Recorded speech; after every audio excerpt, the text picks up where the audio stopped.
RC Fischer is here.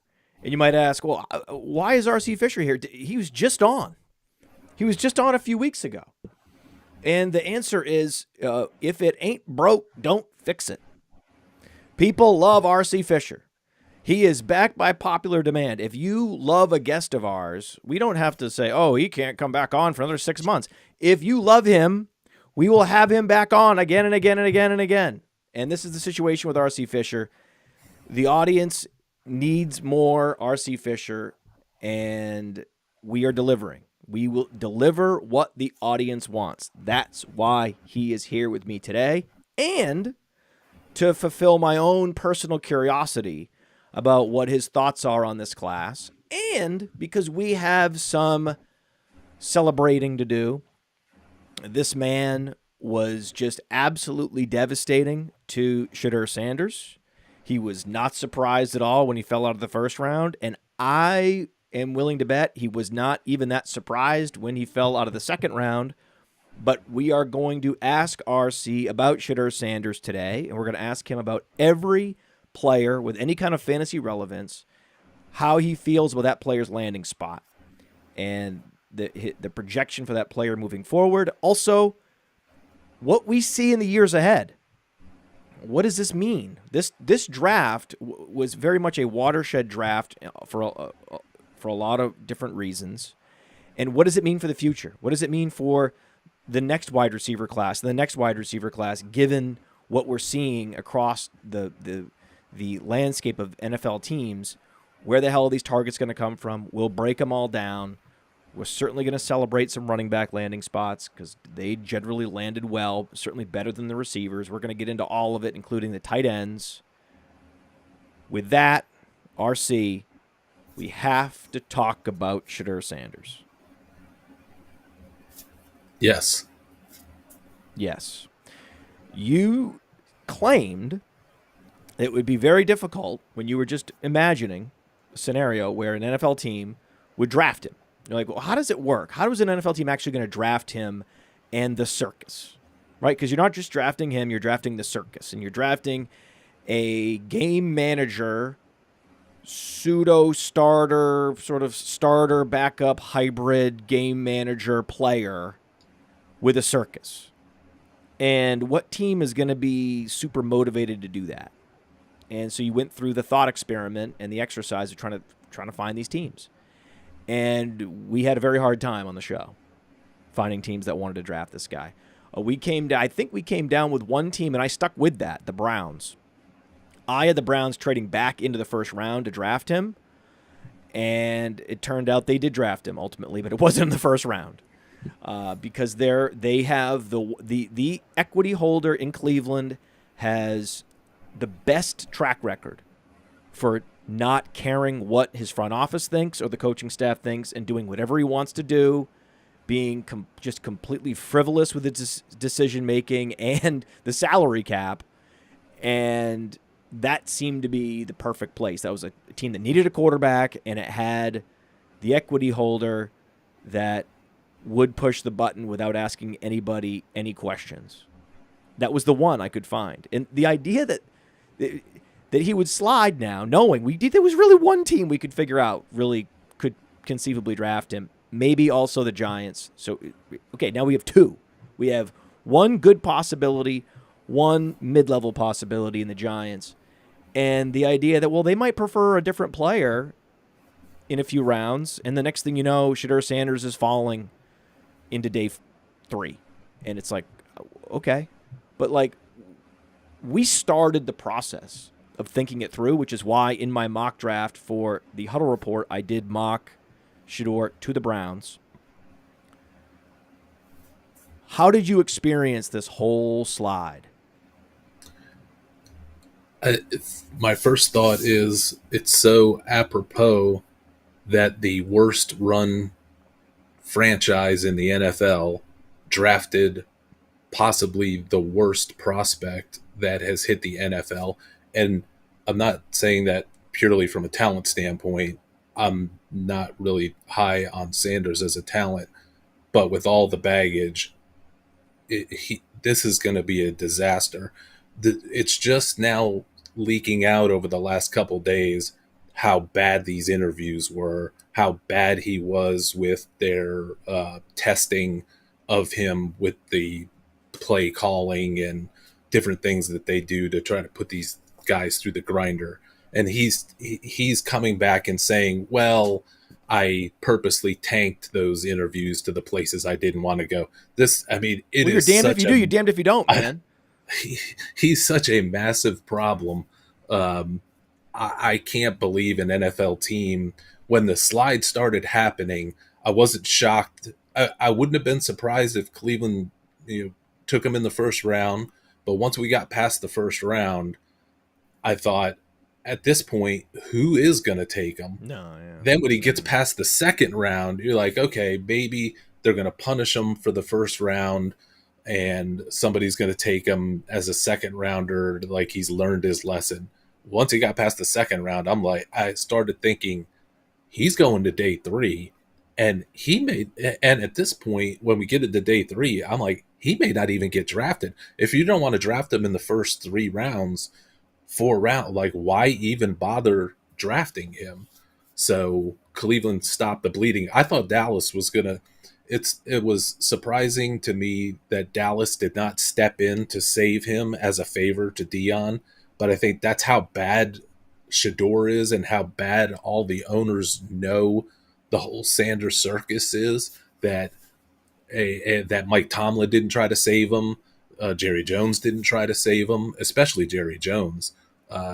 So Cleveland stepping in, it's just the circus in Cleveland marries the circus that is the Sanders family. It's a minimal investment. They can cut them with no real heartburn or heartbreak if it doesn't work out this preseason. And I think that's on the table, that he just gets outright cut or put on a practice squad, because who's going to pick him up? It's not like when he goes on the practice squad, there's going to be a big race to try to snatch him off the Browns practice squad. Nobody wants the guy. When you see the Cowboys drafting an unathletic guard that fits the need that they had most going into the draft, a guy that's just a total maniacal machine of a player, just doesn't have the athleticism, that they would focus on the right details with that particular player and just stay put and draft their need, that was a signal that Jerry's not involved. Jerry's not involved. So the Cowboys were not going to save him. Like, the Cowboys had other needs. They have other priorities. This was not something they were going to light a pick on fire. Though they did do a solid for the running back coach and drafted Deuce Vaughn. Yeah. That's why. So that has happened before, but later. I thought at a certain point Jerry would give some favoritism, and if I was in that position, I might consider that too, depending on how strong his relationship really is with Deion Sanders. Like, hey, let's just burn a pit. Let's just pick this guy and stop the embarrassment for him. But when they didn't even. They're like, no, let's go trade for Joe Milton to make sure that we're not even in a position where anybody thinks that we would need Shador Sanders. And then they just keep bypassing him round after round. And to listen to Jerry's explanation on it, that was all convoluted, which he's in a tough spot. He doesn't want to out the Sanderses. So it was pleasing on one hand, because I wrote about it and thought about it, that it was going to happen back in January, that this was all coming. I didn't think it would be this bad, but I think it is this bad, and it's probably even worse than we think or know. You did it, man. I mean, wow. Can we just, wow. People were shocked. They weren't ready. They weren't ready to hear the bitter truth when you let it fly on the Mind of Mansion show. It was incredible. I just want to say thank you for that. Thank you for being such an oracle of truth in sports.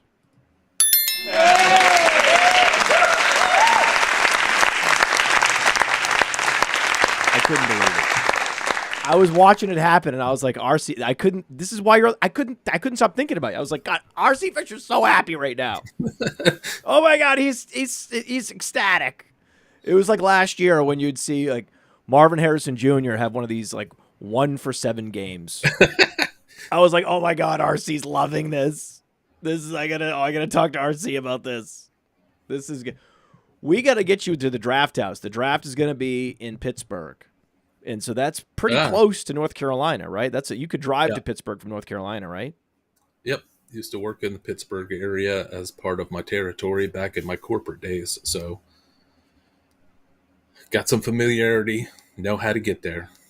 I think you'd be a great addition to the NFL draft coverage at Player Profiler. I'm gonna throw that out there just for that. So, yeah, the other quarterback that went the polar opposite draft spot, Cam Ward. How do you feel about Cam Ward? Is there a chance that he's underrated at this point? I feel like in Superflex, you're seeing him fall past several running backs because the running backs landed so well. Now in Superflex, you don't have any idea. Cam Ward could go 2, he could go 5. It's interesting. Where do you think he should go in Superflex? That has been a debate point for the last 48 hours because it is wild to see a quarterback, not a number 1 draft pick quarterback, not instantly be in the top 1, 2, 3 of a Superflex. On one hand, I look at it and go, well, I don't know that Ward is that special of a talent that warrants him bum rushed to the top of the list. And I don't love the Tennessee coaching staff and setup there, but he's going to have multiple years in the league, probably a new coaching staff next year. So there's positives, and things to worry about right away, but some positives. But he's also the only quarterback out. Like if you need quarterback help for your Superflex team, there's no one else you're taking from this draft. It is Cam Ward. So he has some supply and demand economics value that you could say he should be the number 1. But the number 1, if you're quarterback desperate, this is your only choice. And I'm not saying I would take Cam Ward, but like if you are quarterback starved, where else are you going to turn to? My alternative to that was I was talking to somebody about this very issue this morning, and I proposed in the conversation, okay, if you had the 101 and you're quarterback desperate, or let's say 102, and you knew you could get Cam Ward at 101 or 102, you're quarterback desperate, would you trade that pick for J.J. McCarthy? Would you rather have J.J. McCarthy than Cam Ward? I would rather have Cam Ward. So how about, would you trade the 101, 102 for Penix, or would you rather have Penix than Cam Ward? I have them. If you're all three of them are real adjacent. If I look at the dynasty rankings on Player Profiler, I mean that's the tier. I mean you've really honed in right on like that tier of quarterback, and that makes sense. Like everyone knows, like if Cam Ward had come out in a different class, he would not have been the 101. So that makes sense. So that may be why Ward is not getting bum rushed up to the top, is that there are these growing alternatives out there that if there was a magic world where in Superflex I could get my choice between McCarthy and Ward, I would take JJ McCarthy. So, and I think you could get JJ McCarthy with a 101, 102, 103, and then maybe a little bit more potentially. So I think there are alternatives. There's a growing list of alternatives out there, especially from last draft, dumping in so many good guys, as the quarterback pool is starting to get crowded, just like where a lot of these wide receivers landed is starting to get crowded depth charts on their teams, trying to figure out where they're going to get their targets. So Cam Ward's is in a weird spot of he's the only one, but there's a lot of alternatives out there you can get instead of him. I think that Ward and Penix are in a different tier. They're a tier up from McCarthy, but I agree that McCarthy is an interesting discount version of these guys. If you miss on Ward, you can probably trade for McCarthy. You can trade for Bryce Young. You can trade for, what about Jackson Dart? I mean, isn't he the other guy? Isn't he the other option? I mean, he was a first-round pick. No? Not for me. I'm not touching Jackson Dart in any round in any way. So you have him tagged as a total bust. Yeah. If I'm looking at Jackson Dart, my grades on him are more in the bust range. What I see on tape for the last 2 years is more in the bust range. If I've got to make a choice of whether I'm going to endorse or invest in Dart, or I'm just going to completely write him off, I can't be in the middle of that. If I got to pick one lane or the other, I'm definitely on the side of I don't want to be bothered. There's way too many other things way more interesting than Jackson Dart. I think he's going to be a flop. So I'm not in the Jackson Dart business.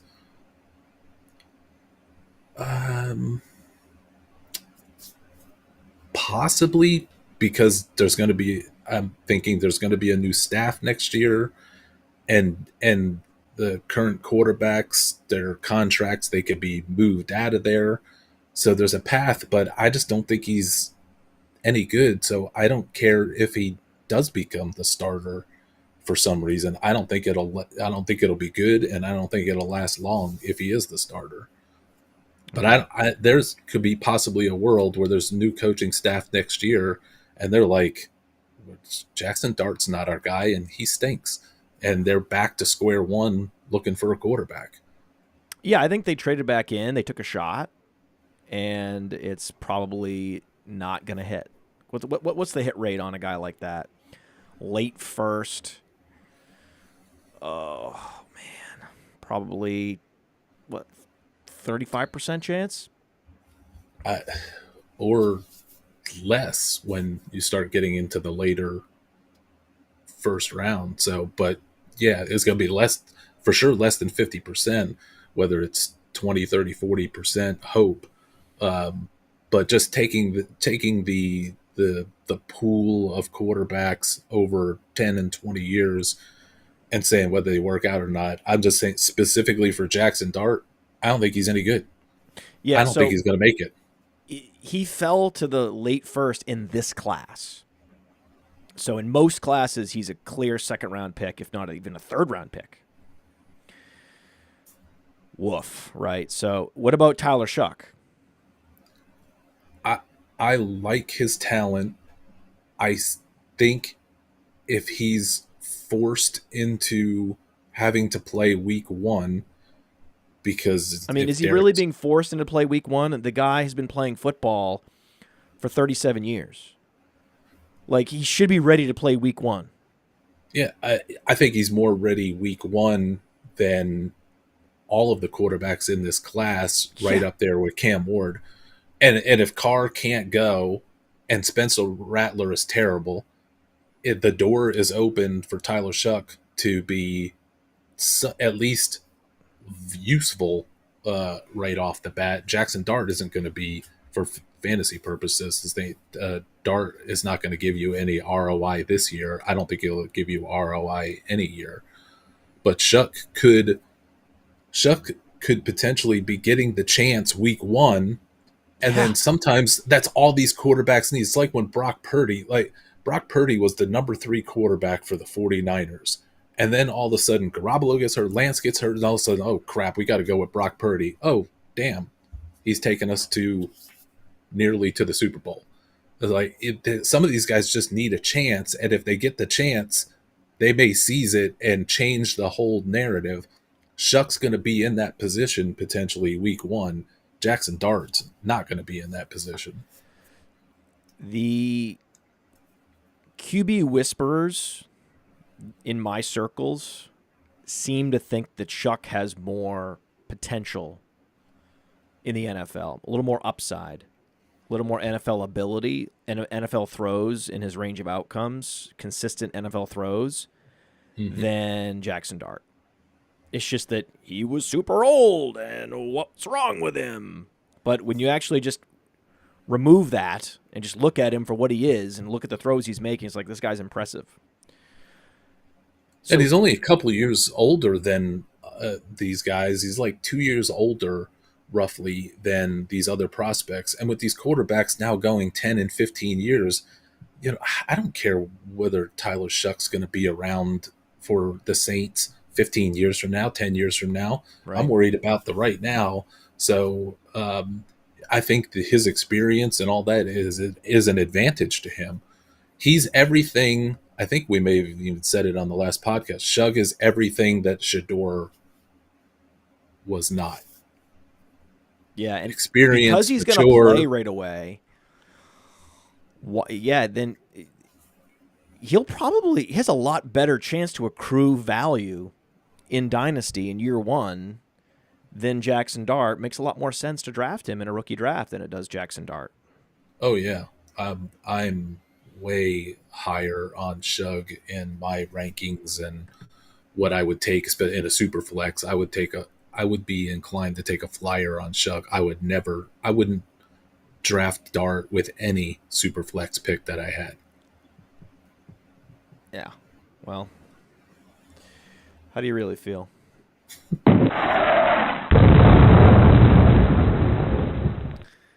Ashton Jeanty. He landed pretty well. Right? Top 10 pick. Goes somewhere that has no running backs. Their offensive line could be better, but they also don't have an alpha receiver. So you could see him catching a few more passes in Las Vegas than some other locations. It's a pretty sweet spot. He's going to totally eat. I'm not saying it's going to happen, but just to play a little bit of devil's advocate on Jeanty, you said that there's no one else there and, he's going to get a couple extra passes, which I totally believe. I mean, when you get drafted that high, you get all the work. But I'm in the back of my mind, I'm looking at that and going, I wonder if the new regime is going to figure out that Dylan Lobby is a hell of a pass game running back. And he is just sitting there on their roster. And if Brady's got a lot of input into the way things go, and he's used to the James White compliment to everything else, like, will Lobby potentially piss on this parade a little bit for Ashton Jeanty? He doesn't need to piss on any parade. He just needs to be there. Like, Ashton Jeanty can be heavily used in the screen game. Mm-hmm. He can easily rack up 60 catches, and there's still room for Lobby as a third down back to get a foothold in the league. All we care about in Dynasty is that we're not trying to start Dylan Lobby this year. We're just trying to get a foothold. We're just trying to get him to earn that specialist satellite back role in Las Vegas. If he can just earn that, just if it's third down only, that's huge for him because right now he's a zero. No one knows his name. If people are watching the Raiders and every time they look up and it's third and long, Lobby's in there, we're good, and he's making some plays. He's gonna get some tape, right?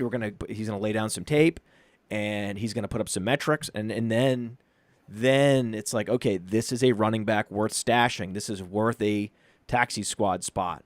It's almost like because they didn't draft like two running backs and try to play that game, they decided to go all in on Jeanty.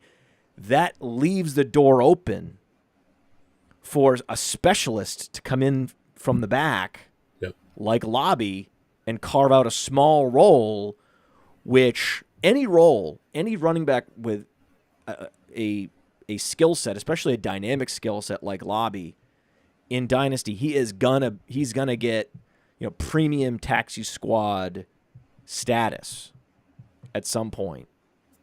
And it's very easy to see.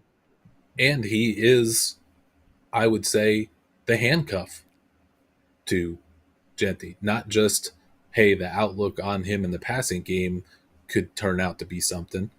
He could be the full-fledged handcuff to a Jeanty ACL tear week one.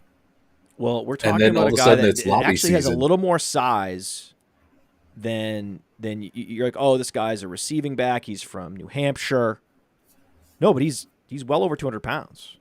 Like he has some durability.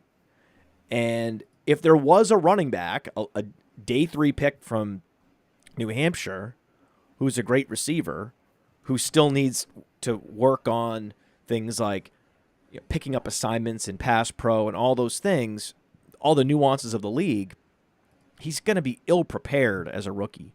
And he's not going to get a lot of reps as a 6th round pick.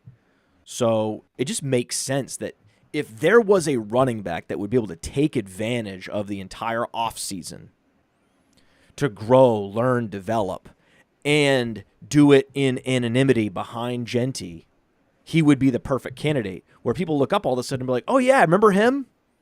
He's not dead yet. It's like, yeah, we remember Dylan Lobby. No one forgot about him. This is actually a nice little pocket for him to grow and develop and cultivate his talent. It's a perfect situation for him and a new regime coming in that I think can appreciate those skill sets where Antonio Pierce did not. Right. Sincere McCormick. I mean, this is just, there's not a lot of upside there, where Dylan Lobby was an absolute machine in the receiving game. 68 catches in his final year at New Hampshire in only 10 games. And the year prior, when he played a full season, had over 1,200 rushing yards and 17 touchdowns. So he's shown that he can be a total all-purpose workhorse. Again, at a small school against low-level competition, I get it. But this is the profile for a deep sleeper to stash in Dynasty. And the question I have about Jeanty is, RB1 is now the upside play, right? He's ready to go. He's a top 10 pick. There's no like Tyler Algier level player that is gonna take 12 carries away and is gonna cannibalize, red zone looks and touches. No. It's gonna be all Jeanty. So then it's a real question, man. I mean, I know that Barkley is the RB1, but to overcome Barkley, everything is set up and in place for him to be the RB1 in fantasy. You're talking about redraft best ball. Yeah, in redraft and best ball, Jeanty has everything lined up. I think that his upside is RB1. His downside is like RB8. And his ADP is going to shake out around RB4. Definitely RB1 for Dynasty Rookie Draft. But the instant impact, as you're saying, he's going to be a first rounder in redrafts and best ball. And there's an argument that he belongs in because of the touch counts and everything he's going to get, that he could be top 3-5 back right off the bat for fantasy. So where is he going to be going? He's going to be going right with Gibbs, right? It's going to be, the decision point is going to be between Gibbs and Jeanty, right? Yeah, and what make it interesting in that I think the Gibbs range, but then right after that, is it going to be like Christian McCaffrey and Jonathan Taylor is also going to be in the debate, and especially the Christian McCaffrey. No, he's going to go before those guys. That's what I'm saying. Like I think the question, I think there's going to be initially a debate between Jeanty and Gibbs, and it'll move on to a debate between Jeanty and Bijan. I think it'll start, or I think the wake up call on it will be is when you see a Jonathan Taylor, we see Christian McCaffrey, and they're such notable names, and you're like, yeah. And then you start really thinking about Jeanty versus those guys. People are going to go, it probably makes more sense to go Jeanty over McCaffrey with the age and the calves and all that. Oh, So then it starts to get him versus Gibbs. Then I think you're correct. It's going to get down to where people are going to start a Jeanty versus Bijan debate.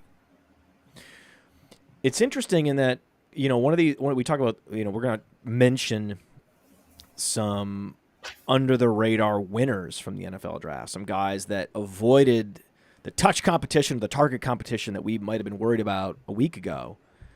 One of those guys is Christian McCaffrey. It could have been a lot worse for Christian McCaffrey. Yeah, I think if there's a threat, it is definitely Garendo. It's been Garendo all along, and I think we may get shocked about how much they split those touches and start to throttle back on McCaffrey for his own preservation with Garendo. So I don't think they needed to draft any other great running back. They could afford to wait and take one super late and see if they get lucky. But I think that's a Garendo McCaffrey problem that's going to be. It's so interesting with these teams. We always talk about these teams together as if they're one front office and one coaching staff, but Dolphins and 49ers, they learned the lesson that you want to take shots on very late round, very athletic running backs. Like, they figured it out, right? Hey, guys like Garendo, that's the way to go. Or in the case of Miami, you want super athletic, explosive running backs. Like, the upside on these guys when they hit is exceptional. So keep going to that. And then they did it again with Wright. And then for them to both sort of reverse course where they're like, yeah, we get it. We hit on Garendo. But we're going to go to Jordan James. San Francisco's Jordan James in the 5th round. I thought it was a little early for Jordan James. He's so just average across the board. He's the most baseline, average replacement level NFL running back in the draft. So to go with him, which is the 0 upside choice, given that they had just had success with Garendo, I thought it was interesting. And for Miami to go Ollie Gordon and just seemingly pivot their whole running back philosophy after having so much success with Achane, I just thought that was very weird. The San Francisco running back situation reminds me of the 49ers under Kyle Shanahan has been pretty terrible drafting running backs. Before Garendo, they traded for McCaffrey, but before Garendo, they had the Elijah Mitchell hit that didn't work out because of injury.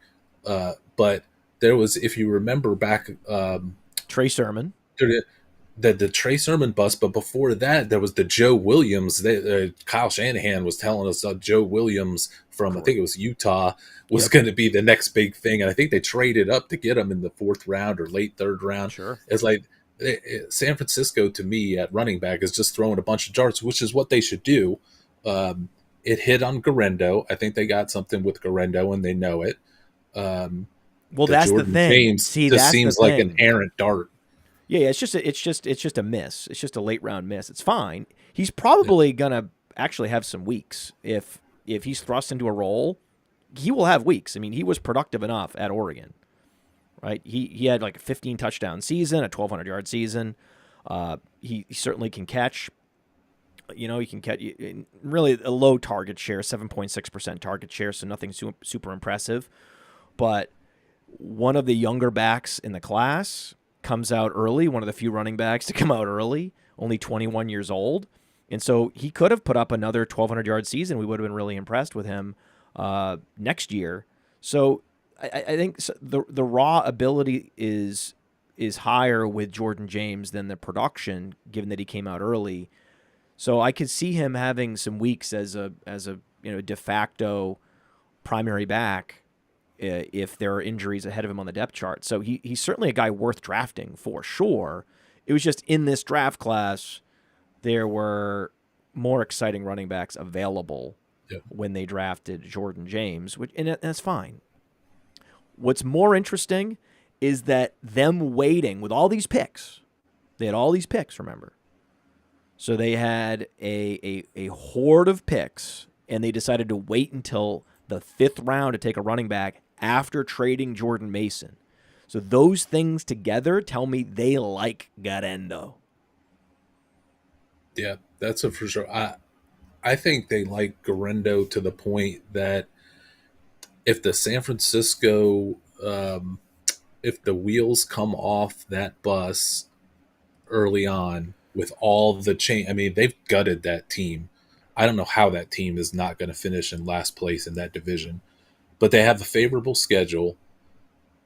If they get out to a if they get out to a 1-4 start, and the Rams are 4-1 and Seattle's 3-2 or 4-1, if the rest of the AFC West just takes off the bat with what San Francisco's doing, trying to redo their team and redo their salary cap and all that, we could see McCaffrey getting traded pretty quickly into the season or by the trade deadline to open it up to Garendo being the main lead back for the 49ers.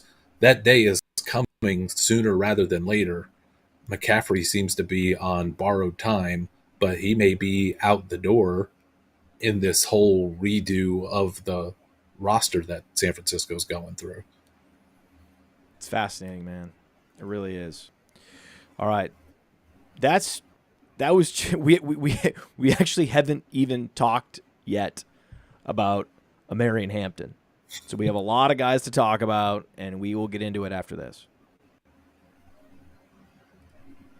Hey, what if I told you there was a Dynasty app where you could get player lifetime values, evaluate trades, including draft picks out to 2028, compare the advanced metrics of 2 players, look up the sentiment, buy, sell, hold on players? Well, there is a mobile app that has all of that and more called the Dynasty Dominator, and it's $5 in the App Store on Google Play. This is my gift to you, the most affordable Dynasty League domination app available today. And if you already have it, the 2025 class is ready to download. Let's go! Omarion Hampton. Omarion Hampton landed very well. I know this idea that, they have Najee Harris and he's going to have to wait his turn. Get out of here, man. This is also Dynasty. So he has a role, mostly high leverage, high fantasy point scoring output type touches in year 1, catching passes out of the backfield, explosive runs, love and life in year 1, even with Najee Harris there. Grinding up the between the 20s carries, big deal.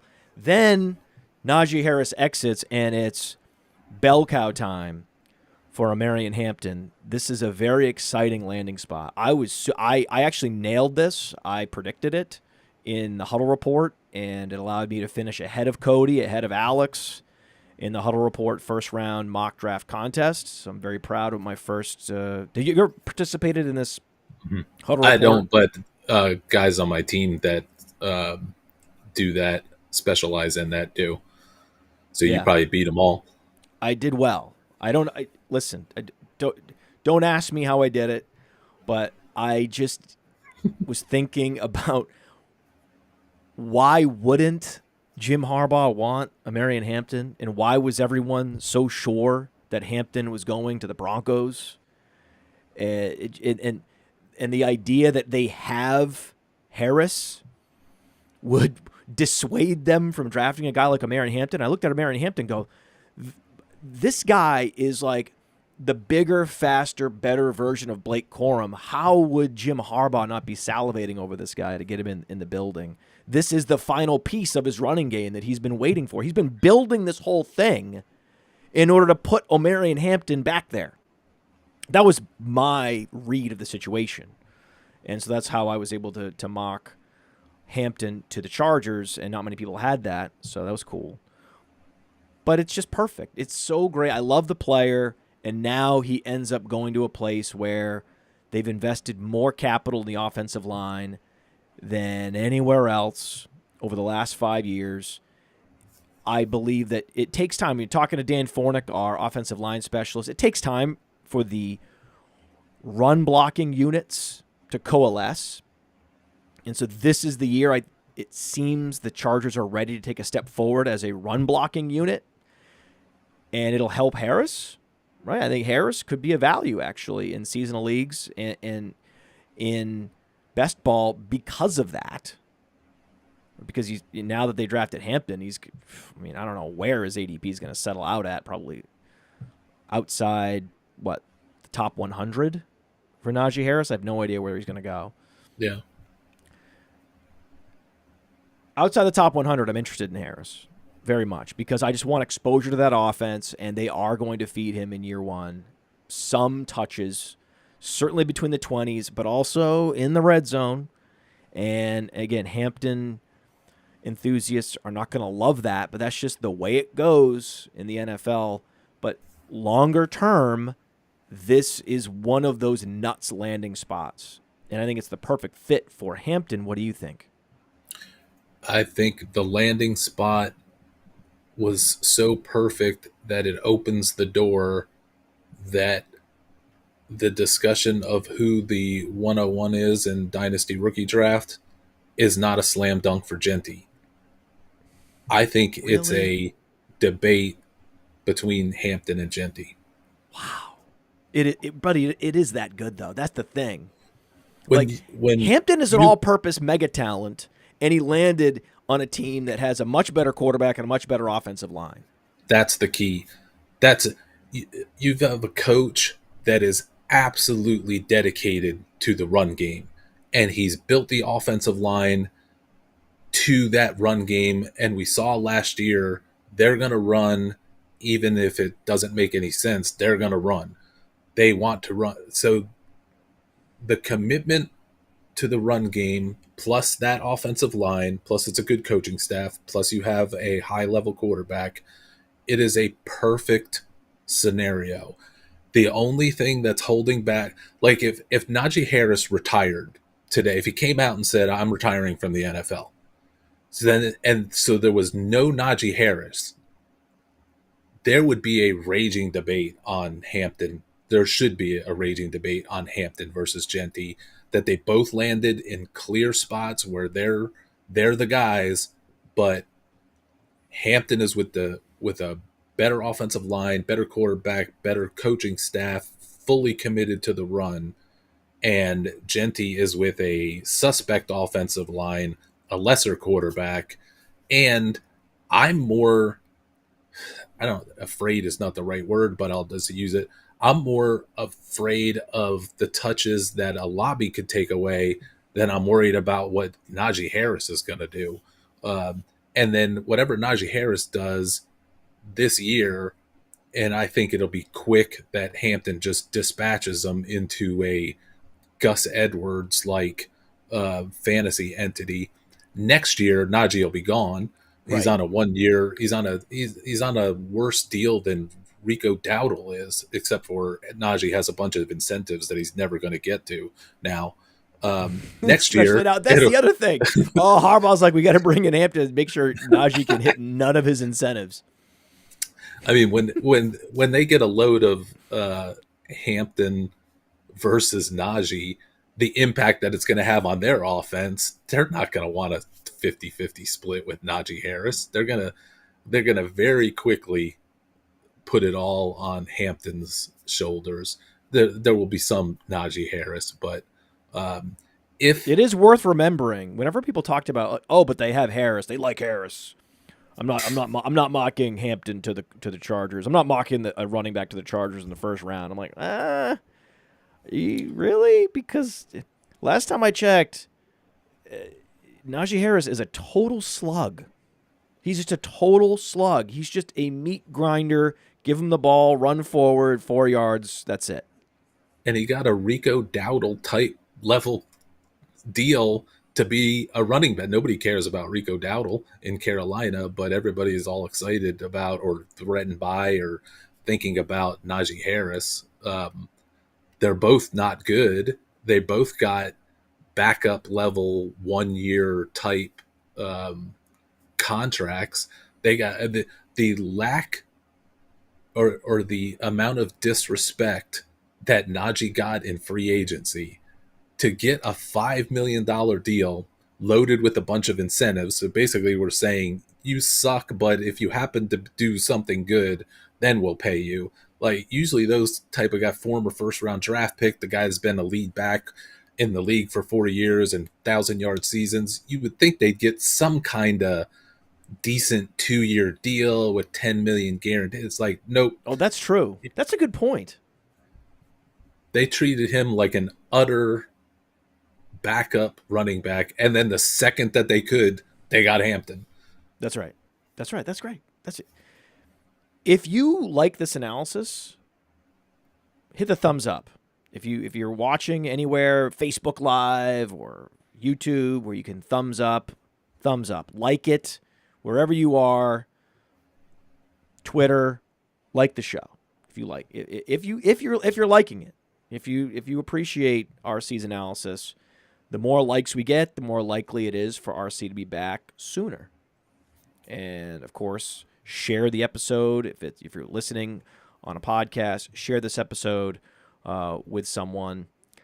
I know people don't like to share these episodes with people in their leagues, and but that's also a boss move.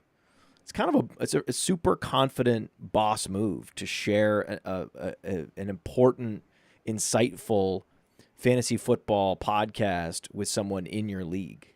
So whenever anyone does that, that is a super boss move. But also, there's plenty of people you could share it with that aren't necessarily in your league that'll appreciate all of this analysis. Now, Hampton is the locked-in 102 in superflex, right? So you're going Jeanty, Hampton, and you're only considering Ward at the 103. No, I would not say that Ward is the 103. And I would not say that Hampton is necessarily locked in at the 102. Okay, so what are you saying? We have to talk about Mr. McMillan.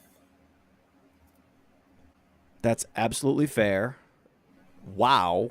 By the way, if that's the case, wow. We should talk about McMillan, which we will. I have a few more running backs to talk to you about. Yeah. We are going to talk about McMillan. We will. But just be patient. TeVeyon Henderson goes to New England. And we were speculating about this landing spot before the second round started, and then it happened. And I love it.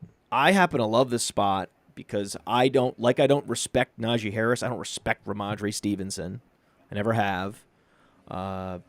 I understand that he exceeded expectations, and he's certainly a better receiver than I ever would have imagined. But he's still a slug. And now they have true dynamite at the position.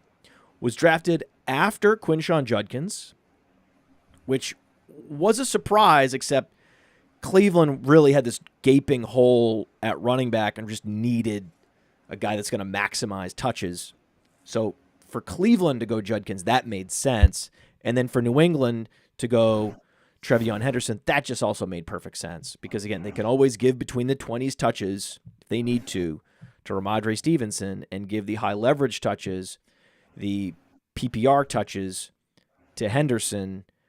How do you feel about Henderson? Do you think this was a good, great, incredible landing spot? What do you think?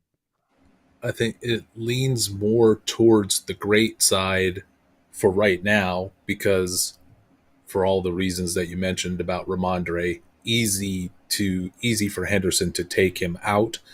Even if that's not their plan, if Vrabel wants to run a dual backfield and envisions these guys working together, wouldn't surprise me if Henderson's just too good, or maybe that Stevenson's just too bad and that they have to go with more Henderson.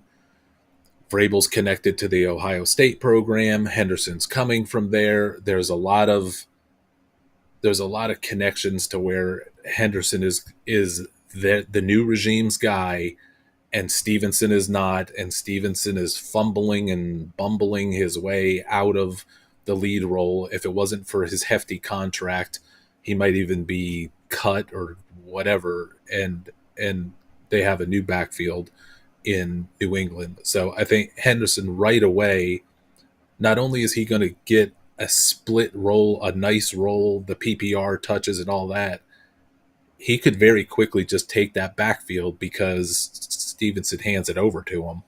And I think the new regime is all for Henderson. They're not going to hold them back if he's clearly better. Henderson's also fantastic in pass pro. And we've seen now more teams saying, we know this guy's undersized. We know Kyron Williams is undersized. We know James Cook is undersized. And we're going to play him as a primary back. This is happening more and more around the league. I mean, Henderson is 202 pounds. So he's coming into the league a little bit heavier than those guys. Super athletic. Comparable to Reggie Bush. Reggie Bush was used as a primary back in Miami at a time when that was uncommon for a guy that size. And he has a history going all the way back to even like his freshman year, 1,200 plus rushing yards, 19 touchdowns before Judkins arrived. He wasn't heavily used in the passing game. He was becoming more and more used in the passing game as the years went on at Ohio State. Very interesting. With Drake May at quarterback, we're assuming Drake May takes a big leap forward this year. And they only drafted Kyle Williams in the third round. Right? So you have a third round Kyle Williams who looks the part of like a possession receiver. That's all they've added. I thought they would add more firepower at receiver. They did not. The guy they decided to add was TeVeyon Henderson. So they could see this being the TeVeyon Henderson show. If you're sitting there thinking about plays to call for this offense, time and time again, you're going to be drawing up plays featuring Henderson. And that's what's exciting to me. The three running backs that we've talked about so far, Jeanty, Hampton, Henderson, all land with head coaches that are committed to the run. So Henderson lands in a great spot from that perspective. The only negative you could put on the Henderson situation is, besides Ramondre Stevenson becoming decent again and then just splitting, is if Stevenson does crap out and Henderson has a nice rookie season, does Vrabel ultimately want to have the big banging running back, and he's always going to pair up a backfield Stevenson now, but it'll be somebody else in the future, and then Henderson's back to like how do we want to value Henderson? Do we want to value him as a great co-running back that's going to get all the PPR work, or do we really think he's going to be a long-term lead running back for Mike Vrabel? I think the debate is open on either side of that. I don't think it's a slam dunk that Henderson is definitely going to be the James Cook lead back into the future for the Patriots. It is very possible it could happen. You don't think it's a slam dunk? No, I think it is possible Vrabel will team him up in the future next year with a power running back, as the way the league is going. That is interesting. Okay, I hadn't considered that. Yes, I'm not saying that's a slam dunk. I'm not saying, hey, this is definitely going to happen. I just think the door is open to it. That the Raiders are not going to do that to Jeanty, and I don't think Harbaugh is going to do that to Hampton. But I think the door is open. The Jets did it to Breece Hall, didn't they? Yeah, and I'm not ruling it out. And I think the reason why Jeanty has to be over Hampton is because there is a path where the Chargers always run some type of dual running back system, like Edwards, Dobbins, Najee, Hampton. then next year it'll be Hampton and fill in the blank. Just teams can do it because there's just so much running back talent that's dumping into the league. Imagine another draft in 2026 that dumps 10 plus really good running backs into the system again. Where are they all going to go? Everybody's going to have 2 legit running backs, so why run one of them into the ground? But So the way these running backs landed was just so perfect. There's no way that if this happens again and we have a running back class next year that's not quite this good but much better than last year, there's no way they can land this pure. Because not only did these guys land in situations where they're going to be primary backs or they're paired with young, dynamic quarterbacks, good offensive lines. I mean, it's crazy. Mostly I'm talking about Hampton here, but Hampton lands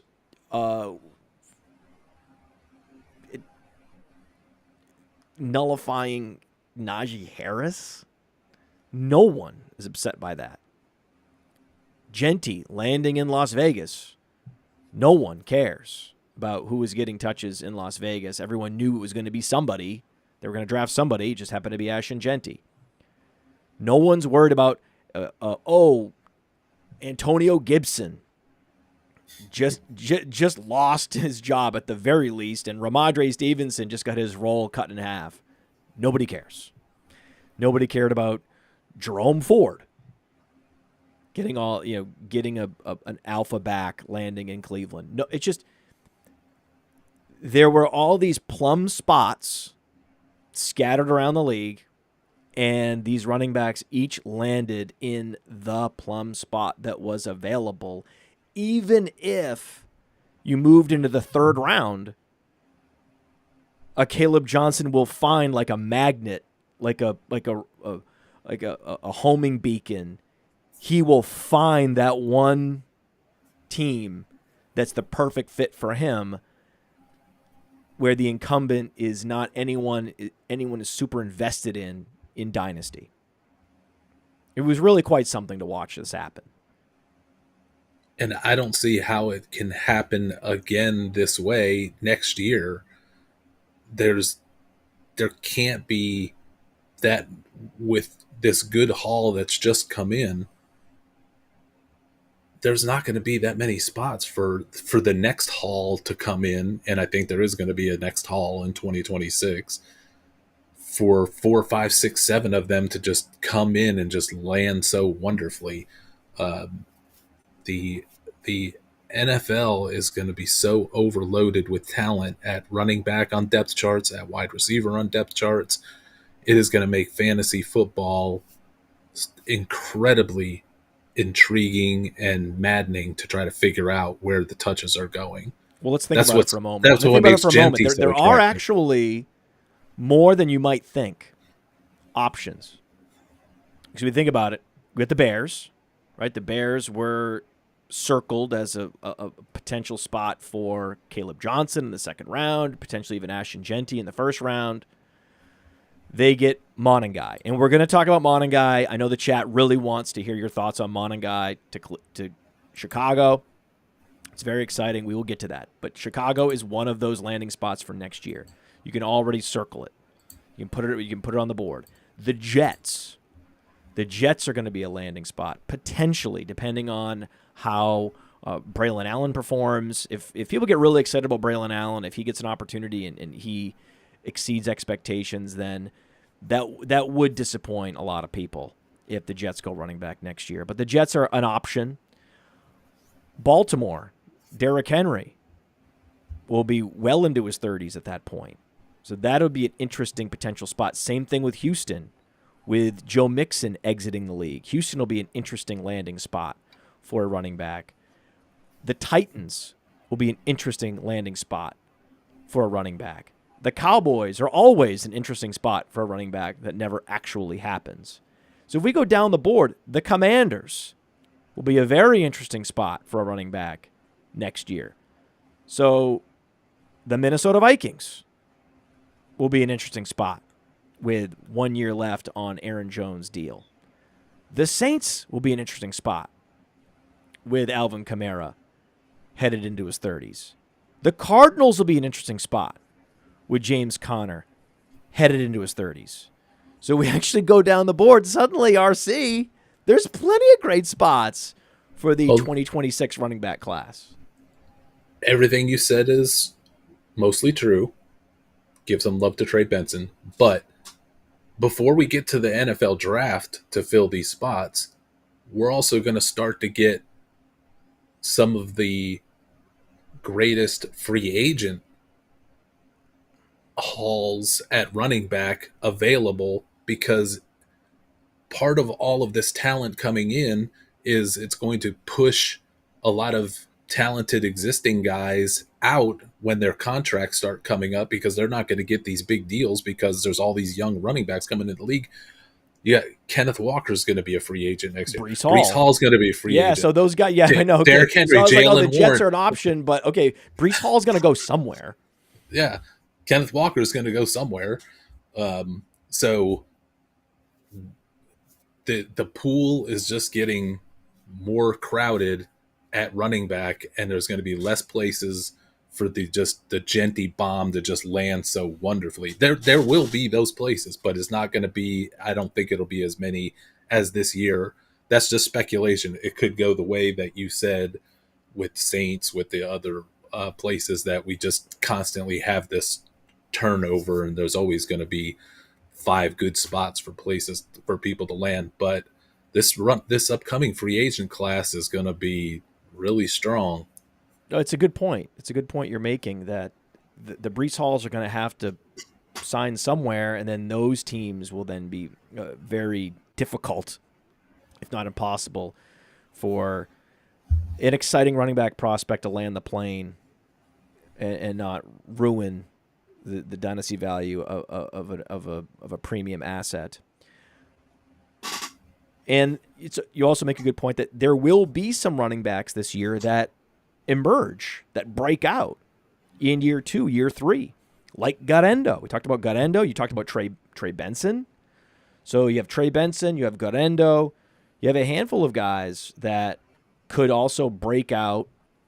I mean, Tajay Spears in Tennessee, it's possible, right? So there's certain players that could break out, and then, we actually like that guy. He broke out. Roschon Johnson in Chicago. Hey, we like this player. He broke out. Please don't hurt him. Please don't. Please don't do that. Right? So that's the possibility. In New Orleans, I think that's another one where Devin Neal, he breaks out. He gets an opportunity in year 1. We will not want a running back to go and challenge Devin Neal. We'll want to see what Devin Neal can do in 2026. So I can see all that playing out and us having some fun conversations next year. But for this year, again, Judkins lands in Cleveland, getting all the touches, right? Jerome Ford was efficient last year, but he's not a threat to Judkins. Is he? Is he? Or is he? Is Dylan Sampson going to get some work? Dylan Sampson should get some work. He'll get more than Jerome Ford, right? Mm-hmm. Oh, yeah. Jerome Ford's might as well not exist. I know, but it's sad because Jerome Ford was very, if you go to the efficiency metrics on Player Profiler, he was top 10 in most of the important yards per route run, yards created per touch, evaded tackles per touch. So this is where now, because of this influx of talent, the NFL now has a lot of talented RB3s where they did not. It was all Ronnie Rivers level talents. Now your RB3 is Jerome Ford, and that's a hell of a player. Yep. Exactly. That's the perfect way to put the way fantasy football's going from here on in.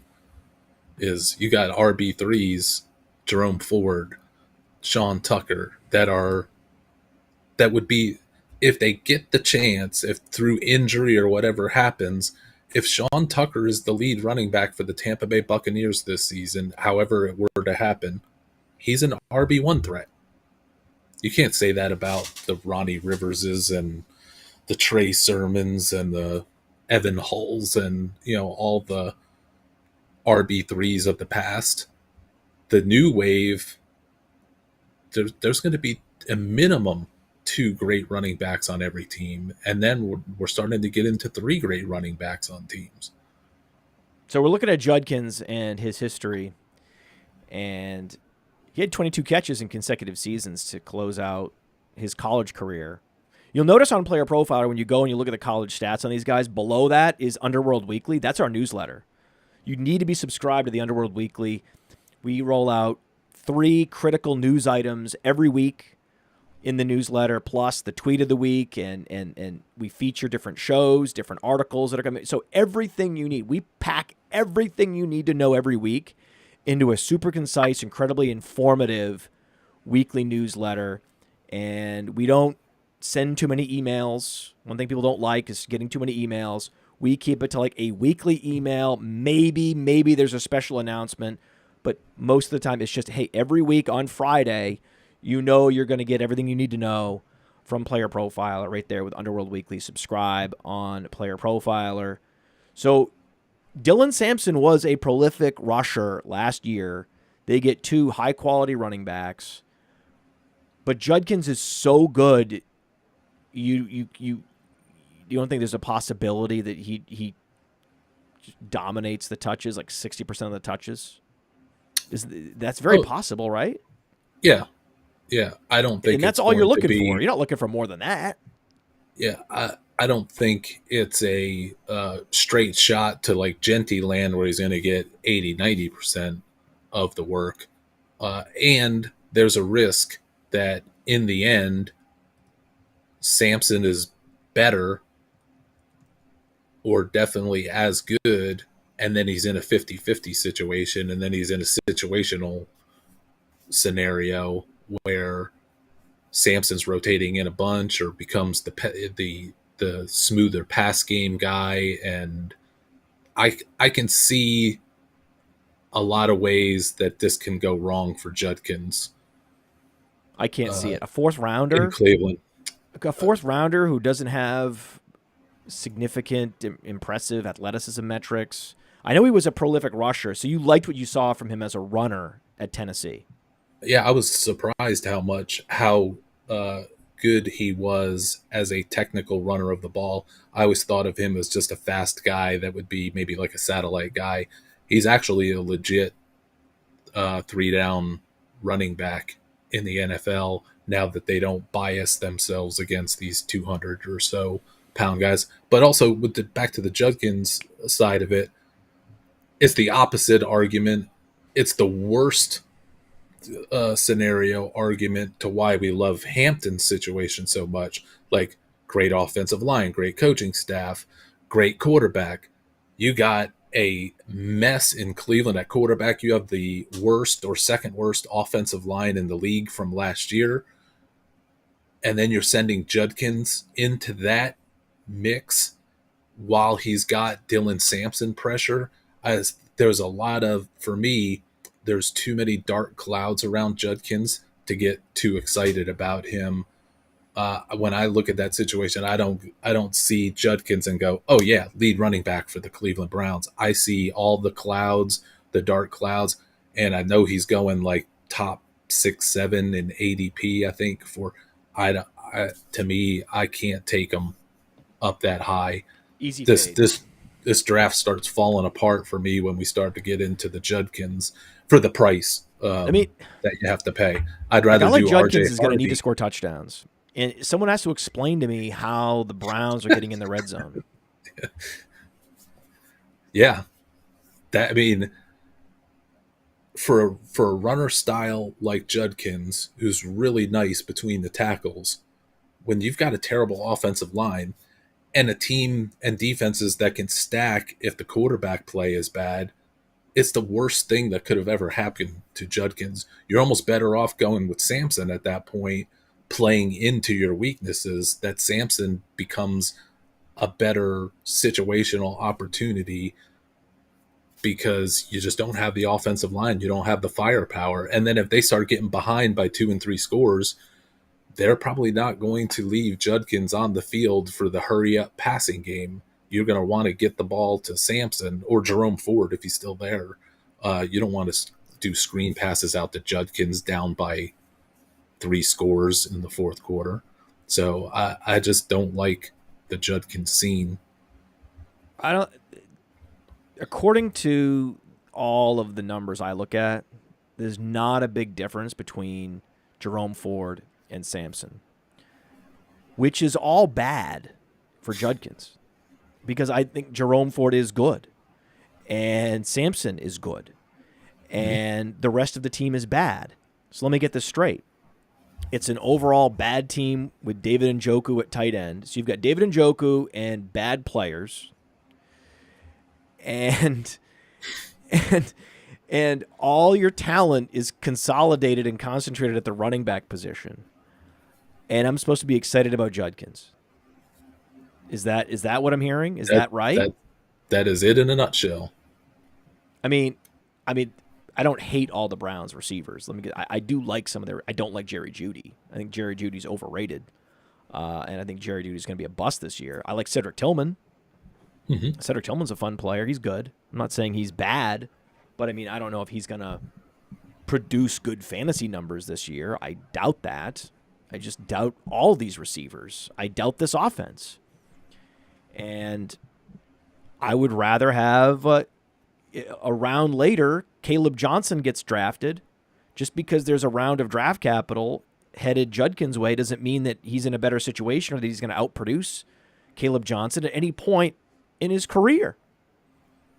So what are we doing here? In Superflex, you're certainly taking Ward over Judkins.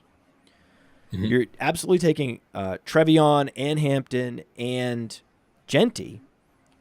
You're also taking McMillan and Travis Hunter and Kaleb Johnson. And then I think that the debate is going to come between Judkins and RJ Harvey. I think that's actually a debate that we can have at some point. It sounds silly, given that one guy was a premium prospect. Judkins is a premium prospect and would be the RB1 in some other classes. So it seems just silly to compare him and RJ Harvey, but a guy that is going to live and die on touchdowns, going to a place that doesn't score touchdowns, is not great. So let's talk about RJ Harvey, because he got drafted before. So we'll talk about Kaleb Johnson, but RJ Harvey next. RJ Harvey was the big win for Player Profiler. We've been super high on him. We had him as our RB6 all year in its own tier, not with the other guys, not down with Sampson and everyone else, but we had him in his own tier below Kaleb Johnson. And we were super vindicated because turns out he's got some sexy upside that caught the eye of people in Denver, and rightfully so. So how are you feeling about RJ Harvey going to Denver? One of the most perfect landing spots there was this year. I don't think the debate point is Harvey or Judkins. I think it's Harvey or Henderson. Oh! Yes! Because of landing spot. Yes. Thank you for saying this. This is incredible. On our stream, which was a lot, I'm sure, did you catch any of our draft stream? I was doing mine, so. Oh, that's right. I didn't get to see it. We were all doing draft streams. But again, I got to try to woo you away from your draft stream and and join our draft stream next year. We'll see what I can do. Now, RJ Harvey was drafted by Cody Carpentier and Alex Dunlap in something like 50% of their Origins teams. In the Origins all-rookie game on Fast Draft, the Fast Draft app, get it? Fast Draft is the fastest, best, most fun best ball app that exists today. You would agree with that? The only. Yeah, well, it's not the only, but it's certainly the only place you can do rookie drafting. That's why when I think of origins and rookie drafting, it is just the place to be. Yeah, it is the only place to do rookie drafts and rookie drafts for big money. And we had a chaos tournament, which is still going on. We because the first chaos tournament was so popular, it filled early, and then we rolled out a second one, and there's still a few drafts left. So go to Fast Draft, jump in one of these Origins tournaments, and we'll close out this Chaos 2 that we started. And then once Chaos 2 closes, we're going to roll out the next Origins, the big money Origins tournament, the $50,000 rookie draft tournament is going to be rolled out immediately after this last Chaos tournament closes out. So go in there, join a draft, close this thing out, everybody. Use code FFM.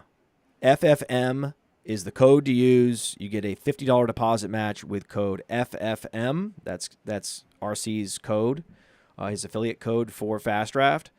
And that was the exploit of all exploits, was just pounding RJ Harvey in late round 2, round 3. It was just every time, boom, boom, boom, boom, boom. So that's like last year, most of the top teams had Bucky Irving.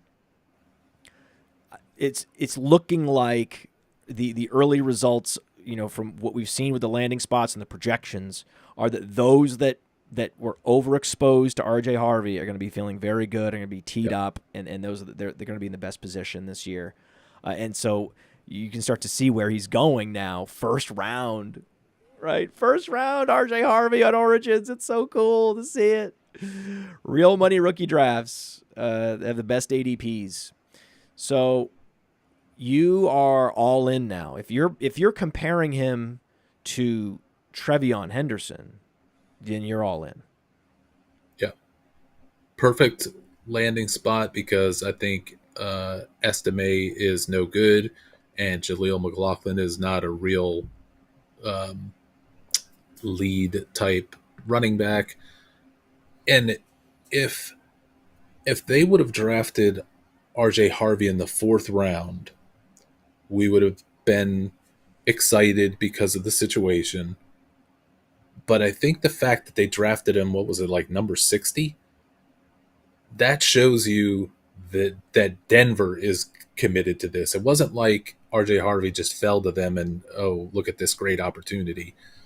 They went after Harvey with a mission, with a purpose, that I thought teams would have put that same passion on Tootin, and we'd be having a conversation about Tootin like this. But it was RJ Harvey was the one that got drafted with a purpose. So, and drafted into just a perfect running back depth chart with no real threats, no mega talent threats to his existence. He can do it all, right? He had bad grades in pass pro, but the fact that the NFL believes he's a second-round pick, that's all you need to know. They feel like they can coach him up in pass pro, and that's going to be the end of the concern. Typically, if an NFL has serious concerns about a player in pass pro or just their ability to pick up the offense, they will fall to the 4th round, inevitably.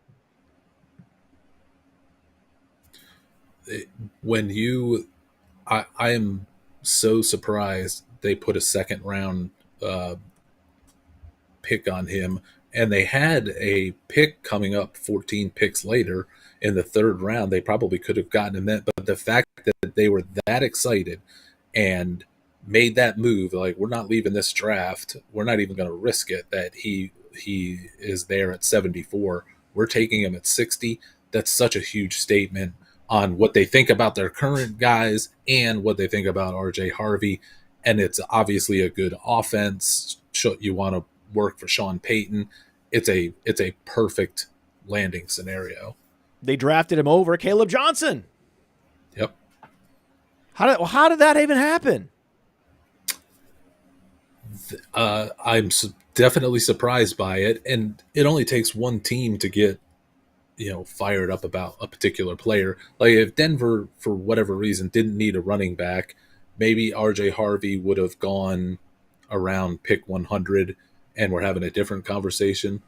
But this shows the love that Denver had. And I don't know if it's Sean Payton's trying to have a recreation of his new Alvin Kamara, that he wants a more pass game type running back. So that's why he wouldn't have been interested in a Kaleb Johnson. I don't know if that's it or it's just everything about Hart. Whatever it is, you can see. I see the love that they had for Harvey. So for fantasy, we need to mirror that same love. And you'd take him over Kaleb Johnson. Yeah. And I like Kaleb Johnson a lot, and I like that landing spot. But this RJ Harvey thing is just too good right now. Next year, we could be crying the blues and talking about, oh, Denver's the spot where, existing lead back can get blown up because they're going to draft another running back. I can see that happening very easily with Sean Payton wanting to run a duo, trio type running back group. But for right now, Harvey has got the whole red carpet rolled out to him. That Kaleb Johnson's going to have to prove that he's ready above a very good Jaylen Warren. So the path to instant impact, the path to putting a spotlight on yourself and becoming the guy, it's all with Harvey. There's some roadblocks with Kaleb Johnson. And I like Kaleb Johnson, but there are some roadblocks there that Harvey does not have. Yeah.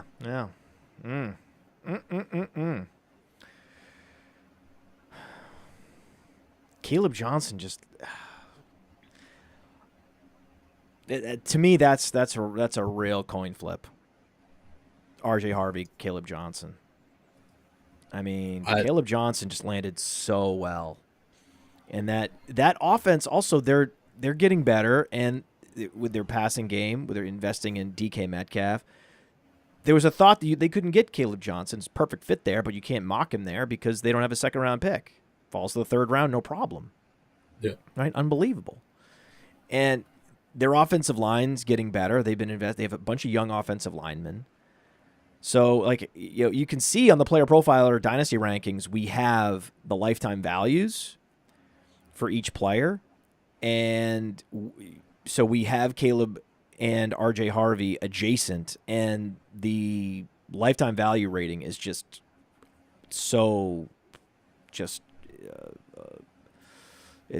difference is so small between the two.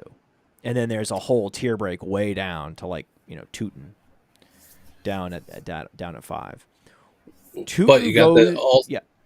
Also with Kaleb, part of the ranking discussion and why I think he belongs below Harvey right now is until we see what Pittsburgh's really going to do at quarterback. If this is going to be Mason Rudolph, that's a problem for Kaleb Johnson out of the gates. And then we get into a question of, well, who's their quarterback going to, if Pittsburgh's going to keep butchering quarterback, are they going to butcher it again next year? And is that going to put Kaleb in a Najee Harris-like spot where he's just running up the middle to brick wall defenses playing the run because they don't care about the quarterback in Pittsburgh? You don't have that with RJ Harvey. This isn't a signal, though, that they're down to Mason Rudolph. They're definitely going to be signing Aaron Rodgers. It is certainly possible, but I'm of the belief, and I am operating under the belief that Aaron Rodgers does not want to go to Pittsburgh, and he's not going to go there. Okay. All right. He'll either retire or wait for an injury to pop up to where he can go to a better place. Well, that's smart for him to do that. Oh, for just sure. To wait for an injury, I hadn't considered that. That is a better move. That's savvy. What if a contender, when a contender loses a quarterback, he's the first phone call they make. And he can skip all the preseason stuff that he hates. That's always the contention with him of, is he going to show up to camp? Is he not going to show? He can just blow off. He can have the whole summer to himself, and then he'll be the belle of the ball in August or September or October. Bashal Tootin goes to Jacksonville. You love it. I I like it more than I thought that I would. I'm growing to like that landing spot They're more moving on from every day. ETN. What am I missing? Oh yeah, They're but moving on from ETN. Like, what do I care that Najee Harris is going to linger around and you know, burn some yeah, touches this year? Big ETN's deal. dead. Tank ETN's Bigsby going to is burn some touches this year. Big deal. Tank Bigsby is a thing there, where they're potentially either going to split or Bigsby could be the lead, the 60-40 lead there. So that's one side of my argument or debate for Tootin. My other side of it is the part that I'm starting to really warm up to is this Liam Cohen's Bucky Irving moment where he got his guy that he wants to build the running game around. To me, ETN's not even on. It's like ETN's not even on this team for me. This is a Bigsby Tootin argument, and it would help if ETN's just completely off the team at some point. The hesitation that I have with Tootin is the opposite of what happened to RJ Harvey. Denver could have waited 14, potentially could have waited 14 picks, and instead of taking the great Pat Bryant, they could have taken whatever at 60, and then at 74, RJ Harvey probably would have been there, and we all would have said, "Oh, third round RJ Harvey, that's good." But they couldn't wait. They went up to 60. Jacksonville was in a similar position. Jacksonville had 2 picks at 88. They had back-to-back picks, 88 and 89. I would think that if Tootin was so their guy, and they're like, this is who we're going to build this backfield on, man, this is going to be great, they would have taken him at one of 88 or 89 and not waited till 104 or whatever it was to get him. That's why I'm kind of wondering, did they just like, oh, look, Tootin's there in the 4th round. We like him, and we want to get a running back in here, so let's do that. It doesn't seem like Jacksonville had that same urgency that Denver showed with RJ Harvey, if that makes any sense. It makes sense why they're in different tiers. They're in different tiers, but I mean, Tootin is teed up, but he's that guy that we could potentially be very excited about and projecting forward, and then he's getting the rug pulled next year with a rookie running back from 2026. That is the perfect candidate to ruin us, to ruin the party. Totally see it. Scattaboo to the Giants. What do you think? I am not a Scattaboo fan in general, Nor should you. so I'm really don't care.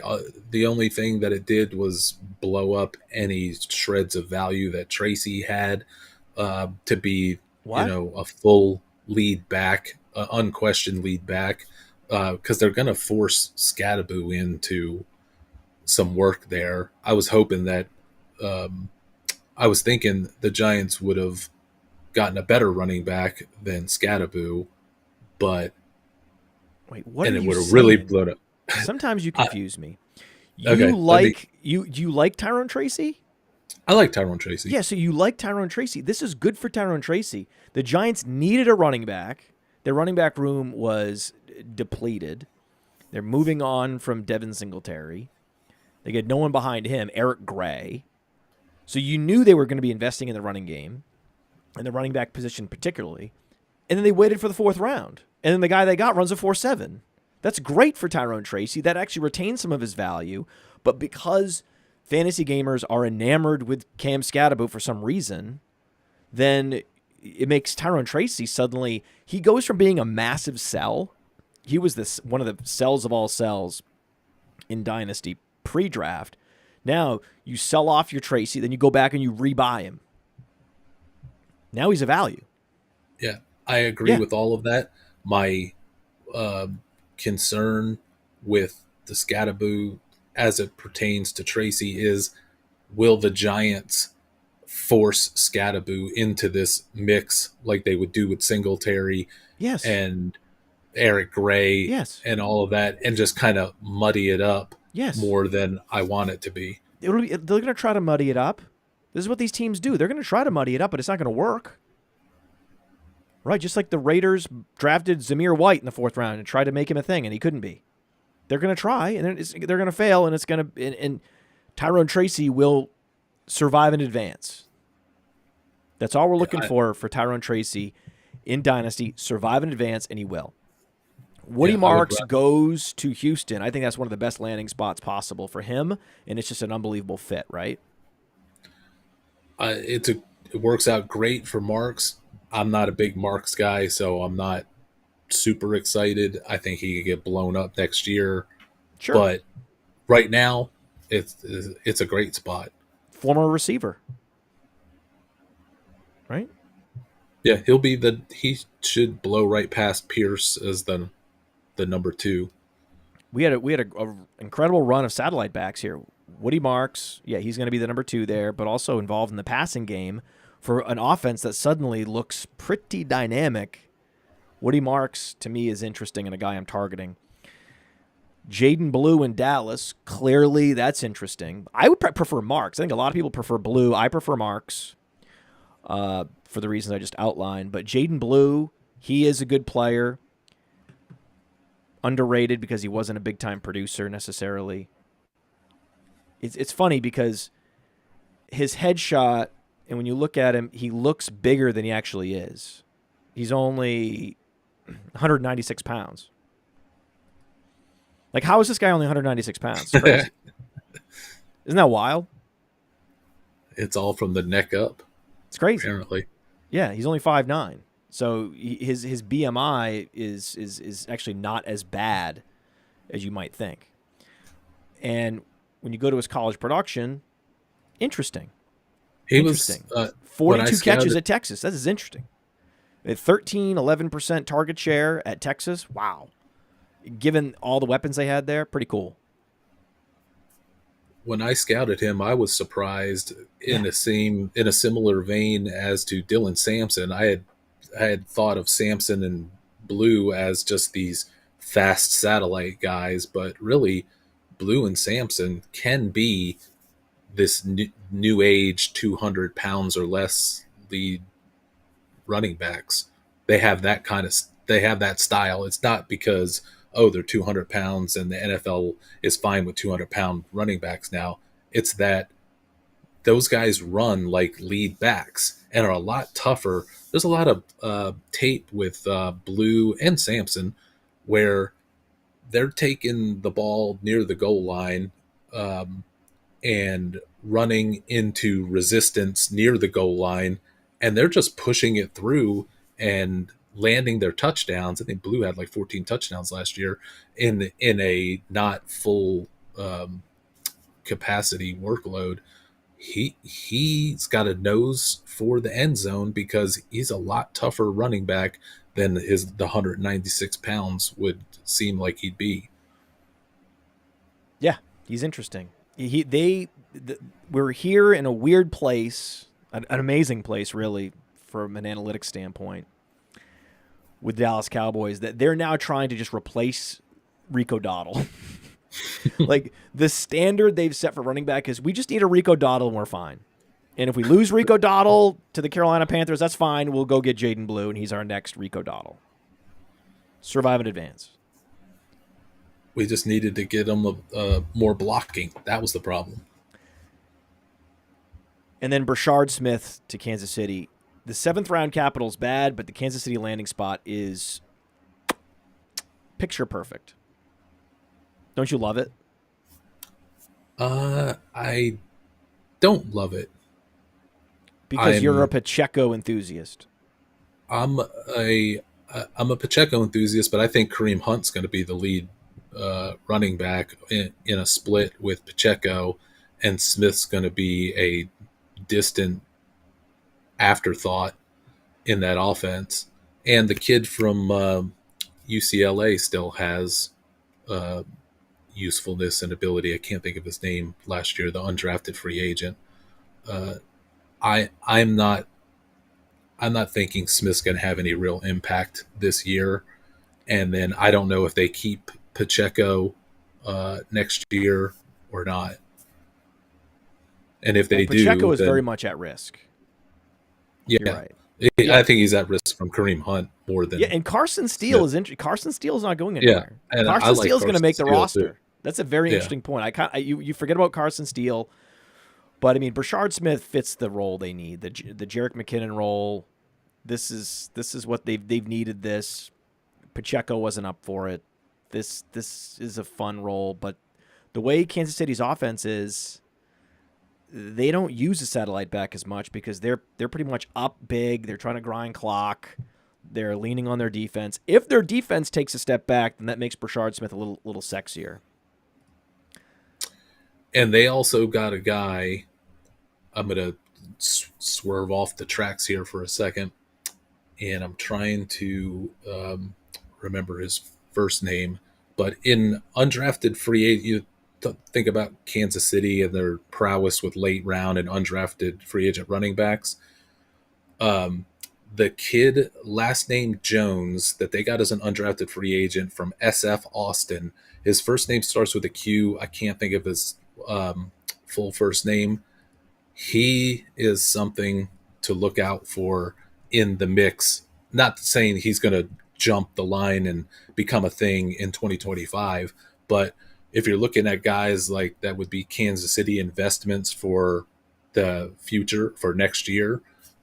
If Pacheco goes and Hunt ages out and you're like, what's it going to be? Is it going to be Steele and Smith and all that? Watch this guy, Jones from SF Austin. Quallen Jones? Yeah. Quallen Jones? Yeah. Is he 5'10", 223. He's huge. Interesting. All right. Well, And he's good. You think he's good? Yeah. Oh, As wow. from the undrafted ranks, one of the better running backs to fear could kind of come out of nowhere and disrupt. Kansas City's already got a load of running backs, so I don't think he's going to have the impact this year. But he may even get cut, try to be put on the practice squad, probably will be, but then could bounce around. But wherever he go, I'm interested to see what type of disruption that he is. In conversation with this Brashard Smith discussion, that it's not all, hey, this is the Kansas City's guy for the future. This is their typical late round guy, and they're so smart, which they are. Don't forget Jones in this mix. RC, I'm going to forget Jones. You won't. I'm going to forget him. I mean, I'm not, but I might. You won't. I won't, but it's funny to say I will. Taj Brooks, Cincinnati. This is a landing spot I adore. I love the fit. I love everything about it. 6th round. We don't get super pressure that we were. Chase Brown doesn't get the tension point with another talented back that we were worried about. This is exactly what we want. This is great. 5'9", 215, but nice athleticism numbers. And, he was a problem for defenses in college, Taj Brooks. 1,500 yards in back-to-back seasons and more than 25 catches in 3 consecutive seasons for Taj Brooks. This is a nice profile. This is a guy you could easily see going 4th round in another year. There are people that love him among the day 3 guys. I have never gotten the vibe off of Taj Brooks that a lot of other people that I respect have. And I could be the one that ends up being wrong about it. And I'm ready for it to happen, but I keep re-scouting and re-looking at Taj Brooks, and man, I just do not see the excitement in him that I see in a lot of other day 3, 5th, and 6th, and 7th, and even undrafted free agent guys. So I'm either going to be majorly wrong, or I'm going to have something over a lot of my scouting friends who are into Taj Brooks. He's been a big debate point for us, for FFM, among various scouts. They just seem to either really love him as a sleeper or really don't get it and don't know that he was even draft worthy. But, I mean, the big void behind Chase Brown that he comes in and fills perfectly, I mean, you have to love that. And he was a team captain. Yeah, if he makes the team, if Zach Moss is no longer going to be a thing and they restructured his contract, I think he's still staying with them. But if Moss is done, that definitely opens the door up to Brooks, and it's a decent landing. I'm more excited for Chase Brown. I am a Chase Brown lover, so I'm more excited by this. You have to be. Yeah, this is great. This is perfect. This is the breather back that you were hoping for if you had Chase Brown. Best case scenario. I was so worried it was going to be Ollie Gordon going to Cincinnati and blow this thing whole sky high, or DJ Giddens, but it is not that. Well, Ollie Gordon went to Miami, and I think that's a wrap for Jalen Wright. Yeah, I'm getting the sense that there's something off the field wrong with Jalen Wright, and that Miami is starting to move away from him. They signed Alexander Mattson, and I am no Alexander Mattson fan, but he's fine. He did okay last season. Actually, did a little better than okay with the Raiders. But then Miami signs him, and I'm thinking, well, okay, maybe that's going to be their heavy running back that they want to have. They'll have the speedsters with Achane and Wright, and then you got Mattson to give them some physicality if they want it or need it. But then they go out and they draft Ollie Gordon, who I really like. And like what I'm not sure what is Miami shifting their offensive philosophy away from the speedsters and then now going to go to more of the power backs, and is right now out of favor, and it's going to be Gordon and Mattson behind Achane. It's so weird because that's been what's working for them. So it's very weird. Very weird. And the guard that they drafted so they got all these O-line issues on top of everything else, or I think they do, especially with Armstead retiring. They drafted a guard in the second round who's more of a big old power run game guard. So it's like, is Miami trying to change over? Are they going to? They're going to redo their team. That they're going to dump Jalen Ramsey. I wouldn't be surprised if Tyreek Hill's not going to get traded. I think they're starting. You'd mentioned earlier, maybe we were talking off air about how San Francisco and Miami seem to be working in tandem. San Francisco gutted their team and is starting to redo it for the future. Miami, I think, seems to have caught wind of that, and I think Miami's going to start dumping payroll and making over their team. But are they making it over now into a power run game team? Get away from the all speedster guys. It's just I'm not sure. It's just something I'm trying to sort out and something I'm trying to watch. So I want to get excited about Ollie Gordon being there, but as long as Wright is there and as long as Mattson's there, I don't know how fast he's going to hit off the bat. Too little, too late in Miami. So too. I don't think they'll all be around next year to see it through, whatever it is they're trying to do. McDaniel's he's gone. He's like the first coach fired. This thing is going to implode badly. I mean, Tyreek Hill is going to be a problem child for them. It's just going to be. You can see it all coming a mile away. You have the losing your cornerstone left tackle. Even though Tua is left-handed, which is also a problem. And he has just Tua problems. So they just have so many problems and so few bright spots on this team. Yeah. That's another reason I kind of like Ollie Gordon, that if there's lots of chaos and there's lots of things just falling apart, at the end of the year, a guy like Ollie Gordon shows up and suddenly he's the primary back for 4 games. That's just how these things shake out. So I like Ollie Gordon. I think he's a value. These are the guys we're targeting. Round 3, round 4, round 5. of Dynasty rookie drafts, it's guys like Ollie Gordon, guys like Taj Brooks, guys like Jaden Blue, guys like Woody Marks. What about, you mentioned him, DJ Giddens? DJ Giddens goes to Indianapolis. This is another guy I think is the perfect target.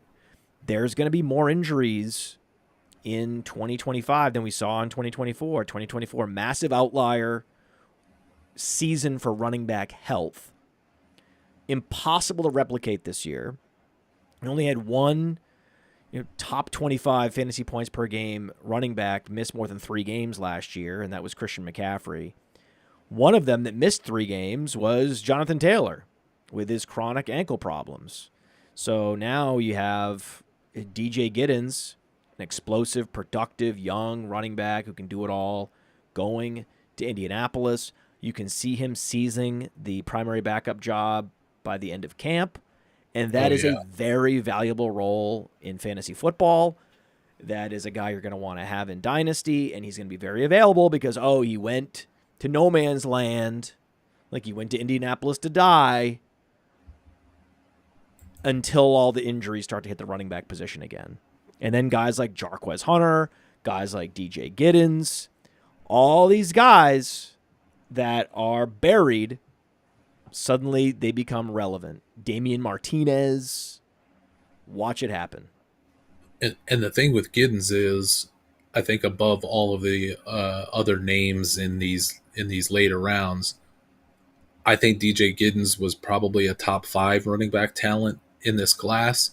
And if he had been the one picked by Denver, if he had been the one picked by New England, we'd have this DJ Giddens celebration party for fantasy, for Dynasty rookie drafts. It just didn't work out that way, and he's definitely someone not to forget about, definitely somebody to invest in that if Taylor goes down. But man, I was hoping he would land in a beautiful spot and get unleashed, and we'd be talking about him as a top 10 Dynasty rookie pick, but it is not to be. So he's a value in Dynasty rounds 3 and 4. Number 3 athleticism score on Player Profiler for this class. I mean, he had over 300 receiving yards. He's one of the best receivers in this among the running backs in this draft. Yeah, and he had 2 straight 1,200-yard seasons as a runner. The guy is a good player. This is a very good player, and he will get touches in Indianapolis. In Dynasty, guys that are the locked in or have a clear path at least to being the breather back for a top talent, those guys are very valuable. It's like in May, their value is not as apparent and appreciated. And then as the months go on and people start drafting them as handcuffs, it's like, oh, yeah, I disregarded him in May because he went to the Colts to die, as I thought. But now when you actually think about contingent upside, this guy's a great play. He's a great guy to have. He's a guy I'm actively targeting. I'm not just accepting that he's the best player available and drafting him in rookie drafts. He's a guy I'm trying to go get. And to put another log on his fire, I had to look it up while we're talking. Jonathan Taylor's contract next year, it either pays him $16 million to be an Indianapolis Colt, or they can cut him and pay him $2 million to go away. They can create $13 million of cap space by getting rid of Jonathan Taylor in an era where you shouldn't be investing a ton of money into frontline running backs. Will the Colts give a big extension? Will they redo a new deal with Jonathan Taylor, which is possible next year? Sure. Or are they gonna turn away from him? If Taylor does get hurt, has another hurt year, and the Colts are disappointing, are they going to do a big deal to bring back Jonathan Taylor?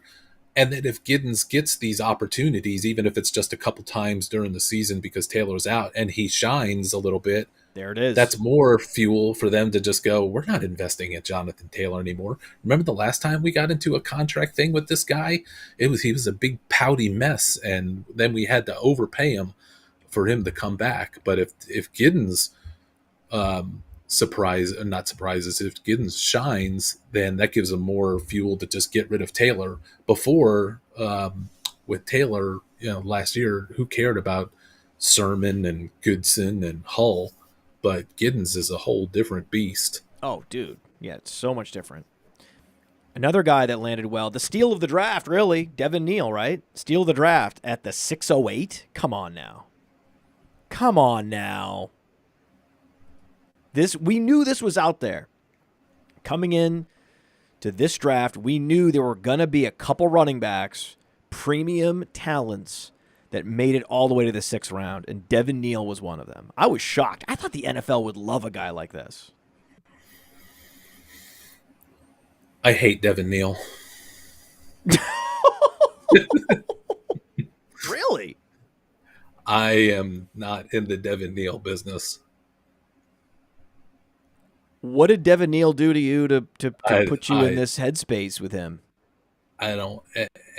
Anytime that I've scouted him in the last 2 years, and heavier this year, obviously, for him entering the draft, I don't get it. I don't think there's a legit, and not that he can't get plugged in and be useful if there's a crisis, but I don't think Devin Neal's a threat to be the Saints' future lead running back.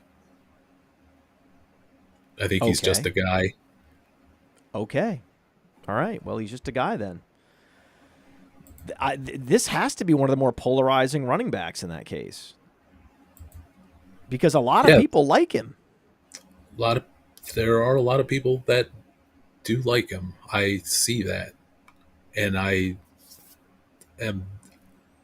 not going to damn him to hell, but having to make a choice to go left or right on him, I'm taking I don't see it, so I'm just going to pass. You prefer Kendre Miller? I like Kendre Miller as a talent better. I don't know if there's something going on with him behind the scenes where he's a problem. Everything I've heard... No. There is something going on behind the scenes. He is a problem behind the scenes. Whatever you think is going on with Jalen Wright in Miami is already going on with Kendre Miller in New Orleans. I can assure you that. If that is true, Miller's pretty much toast, and it puts Neal into a better spot. But I don't know that Miller is really that bad behind the scenes. And if he isn't, or whatever it is about him, that if he's healthy and he's doing whatever he's supposed to be doing for training camps and all that, I think he'll be above Devin Neal. What is? So is it a vision? Is it his tackle breaking ability? What are you not seeing? I didn't see the juice with him getting handoffs and tearing through the interior of the offensive line and just looking like he had that lead back ability. When he went side to side, it wasn't as fast as I expected to be. It was a kind of a slow down, easy to catch him when he tries to go left and right. What I saw in him just didn't excite me. Early on, when I was looking through all the different running backs from the Senior Bowl and then to the pre-combine and at the combine, every time I came across him, I just kind of tossed him to the side and focused on others because I just don't see it with him. Well, certainly the workout metrics were underwhelming. And so I think that what you saw were those workout metrics getting translated onto the field.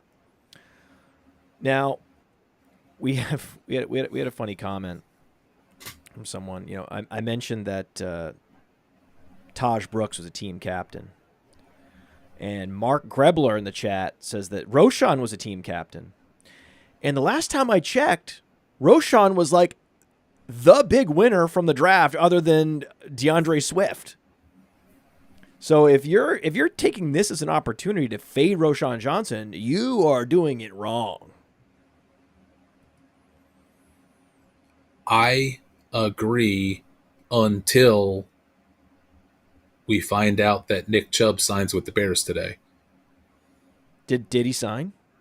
No, I haven't checked the news, but I think that's getting ready to happen any moment now. So he's linked to the Bears right now? Yeah. Well, that sucks. So if that does not happen, then I'm totally down with the Roschon path in Chicago. But I think Nick Chubb was meeting with the Bears before during the tail end of free agency too. So, but I think they may have just met with him in the last 24, 48 hours. I love all of this clickbait that you get. Nick Chubb to Chicago? Question mark. The Nick Chubb Bears momentum just got very real. Could the Bears be closing in on Nick Chubb? NFL rumors. Is he a good fit? He's close to signing. Well, they do need a third running back there. That's true. So, Nick Chubb could be a disruptor not only for Chicago, and it looks like there's momentum for him to sign in Chicago, but what if the Bengals sign him? I thought the Bengals might be in business for him. I thought the Steelers might be in business for him. If Chubb doesn't go to Chicago and he goes to one of those other, we could have another level of situations being blown up. Like this RJ Harvey thing is great, but what if Denver signs Nick Chubb because they're trying to make an AFC West push, and it would make sense to team up Harvey with Chubb when Chubb's probably going to go for a couple $1 million to be. I think Nick Chubb could be one of the fantasy steals of 2025 right now. Because he's going to be a disruptor wherever he winds up at, as long as it's not Baltimore. I wonder why he hasn't signed yet. I wonder what's going on, what the details are. What are the negotiating points? I'm going to guess that he wants a significantly more than what Najee Harris and Rico Dowdle and those type of guys got in free agency. And I think he wants to be more treated like what Derrick Henry got last year in free agency, which was a total disrespect as well. That Chubb is fully back. He's fully back, Chubb, right? It's been another year removed from the ACL tear. Well, I thought he looked fine for the Browns last year. It's just that they had no offensive line, and he was just running into a brick wall. So, yeah, his yards per carry were down. But that was the same thing they complained about with Derrick Henry the year before when Tennessee didn't have any blocking. They're like, oh, this guy, look at the efficiency metrics. He's losing it. No, it's the offensive line. And I think that's the case with Nick Chubb. So Nick Chubb's going to be a bargain for some team. I just don't know what that team's going to be, but it looks like it could be Chicago the next 24, 48 hours. Why doesn't he go to Kansas City, man? That's the upgrade they need over Kareem Hunt. Could have gone to Minnesota and saved them a Jordan Mason trade. Could have gone to Oh, my Pittsburgh. God, that's another good point. God, you're right about that. All right, we should talk about some landing spots for receivers. We're only 2 hours in. All right. Yeah, we're only 2 hours in, man. We got plenty of time to talk receivers. Before we talk receivers, give me your favorite landing spot for a tight end. I want to say Elijah Arroyo, probably by a hair over Tyler Warren. Yes, exactly. Arroyo is in a great spot. Oh, and he's a great receiver too. So, I mean, I'm thinking with my fantasy mindset on this that Arroyo landing there with only, if you take JSN out as being, the obvious slot receiver option, I'm not impressed with Kupp and Marquez Valdez-Scanning or necessarily Cup with Horton is not so amazing that Arroyo couldn't wind up, and Seattle's already out talking about it, that Arroyo could be working almost flanker like in their passing game because he has that ability. This is what I talk about on Top 10 Takeaways. Top 10 Takeaways, I said Arroyo could be the highest scoring tight end from this class for fantasy. Yeah. I'm so glad you mentioned this. If Cup is the dust that if everyone says, oh, Najee Harris is dust, but we can't mock Hampton to the Chargers. Everyone says, oh, Cup is dust, but because Cup is there, you can't get too excited about Arroyo. It's like, wait, what? Make up, huh? Or you can't get excited about Horton, or you can't get excited about Ricky White landing there. If Cup is done and Marquez Valdes-Scantling is no major threat, no, Horton and White could fly right into that lineup pretty quickly into the season. So of the day 3 receivers, it really is Horton and White that have the best chance. Horton has the best profile, but you like White. Yeah, I like White. And no disrespect to Horton, who I also like. I just think Ricky White is a step above. I think Ricky White could be a real shock talent wide receiver in the NFL. But Torrey Horton he runs a 4.4. He's tall, but he's not too small. He's not too svelte. He's like close to 200 pounds. Back-to-back 1,100-yard seasons, and then he got hurt. Like, he was active on special teams.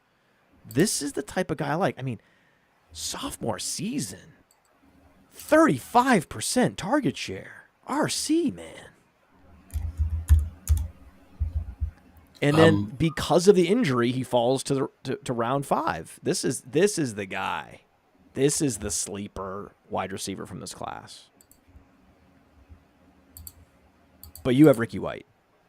I have Ricky White. I'm just looking to see some of the other names of the later round drafted guys. Oh, yeah, it's definitely of the guys drafted 150 plus. White and Horton got the best landing spots and are the talents of that class. I like Keandre Lambert-Smith, but the Chargers is so crowded where White or Horton or both could be starters very quickly in Seattle. So what did you like about Ricky White at UNLV?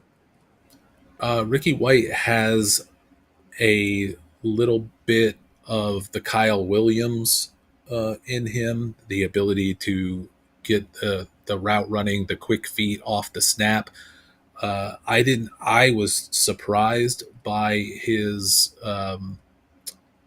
combine data. I think he did maybe a little bit better at his pro day, but White is one of those guys, kind of like a Deontay Johnson, where the workout numbers made you go, what is this guy? But White as an on-field talent, the tape is way, way better than the workout numbers.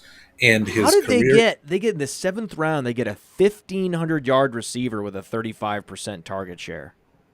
And I think, I'm going off of memory, the UNLV's passing game was not good during that. Like I think his share of things, if I were remembering correctly, his share of things was really nice. And I think Kyle Williams was with it. They were working together for a while, so there was that split role, and then Kyle Williams transferred, but Ricky White did not.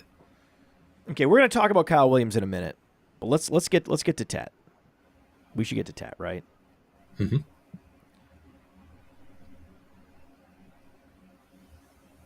You pick him before TeVeyon in rookie drafts? Oh yeah, I don't even blink. Oh yeah. That. Is it because finding elite alpha receivers, it's just so hard in Dynasty, and if you're going to use a rookie draft pick on a receiver, it should be in the 1st round. It should be on a guy like Tet, and then just use the rest of your picks on running back. Is that part of your logic that I'm going to be drafting lots of running backs, so I'm not going to use this pick on a running back? Yeah, a 1-2 punch of logic of just that I can take the wide receiver early, and then there's running backs throughout. But also,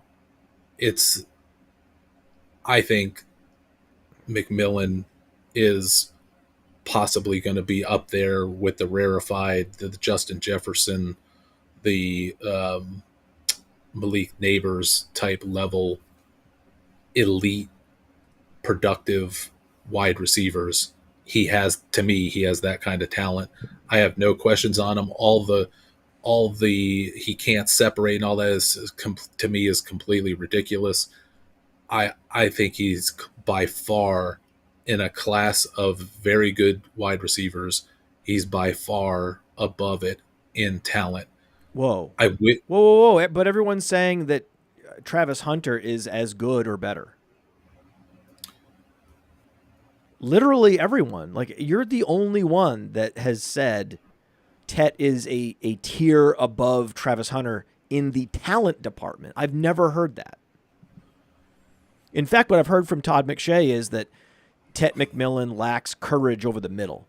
That's why he had him ranked as his 50th player on this board.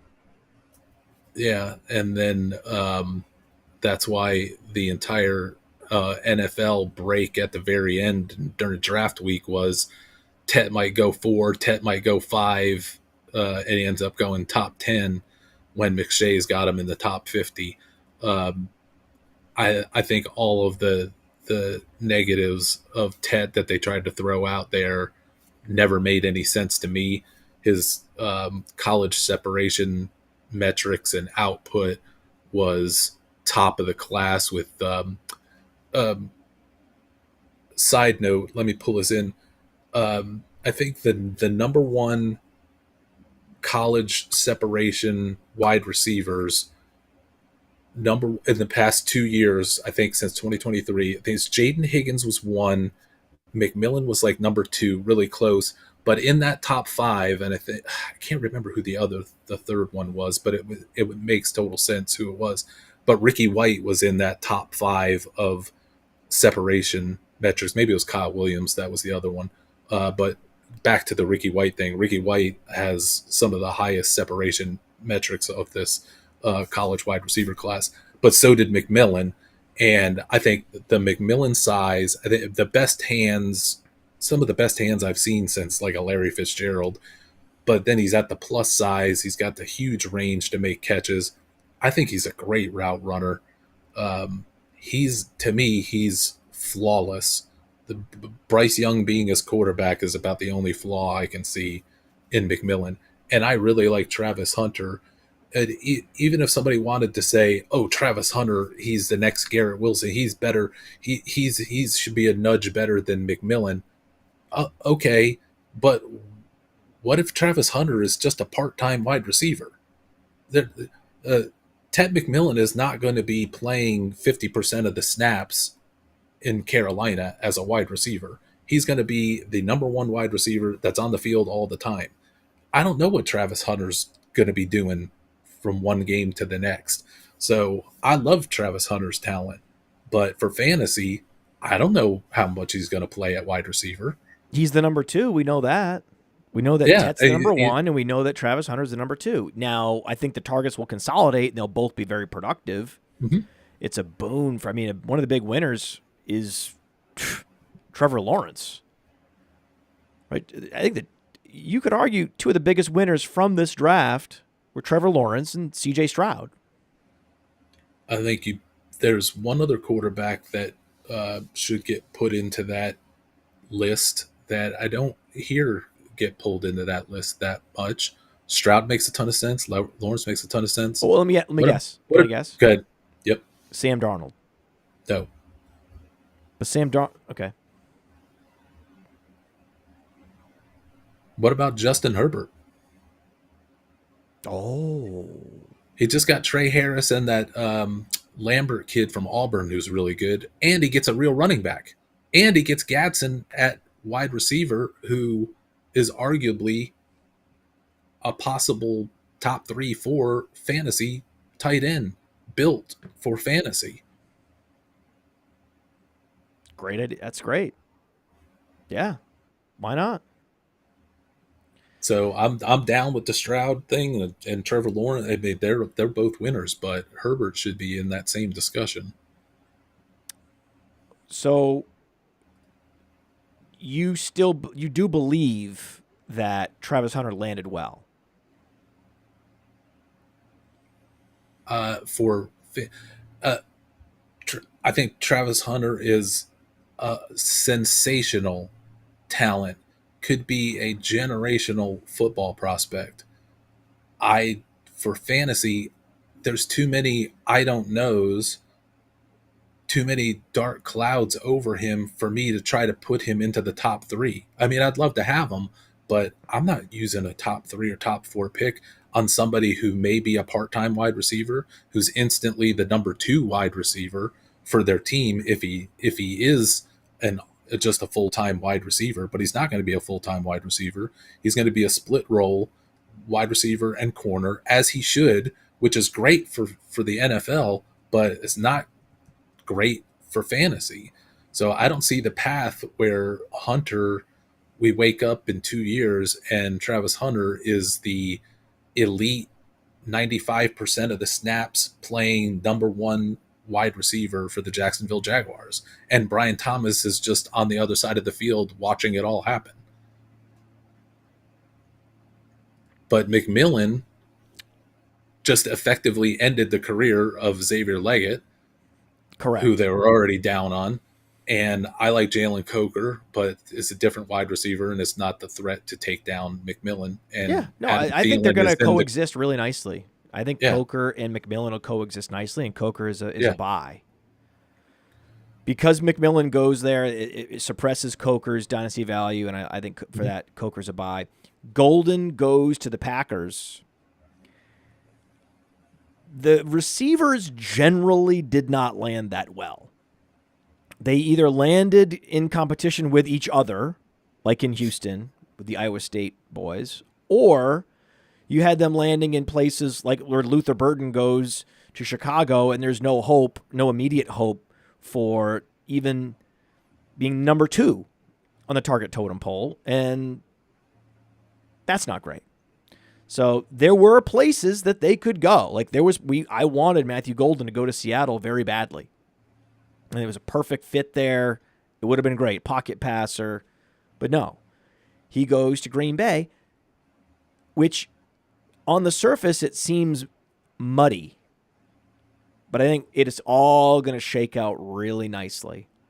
Where we're going to have Matthew Golden as a full-time outside receiver. We're going to have Jaden Reed as a rotational big play guy, which is what he did last year. I think he's going to be in the same role this year. And then the team will see what they have in preseason with Savion Williams, Dontavian Wicks. If neither of them step up, then they're going to just default back to Romeo Doubs as the number 3 option. And that seems fine to me. It's all lined up for Golden to be the number 1 there. And if Golden is the number 1 there, the way that they've been running their offense, I don't know how great that's going to be for fantasy. I thought this was going to be Jaden Reed's season last year.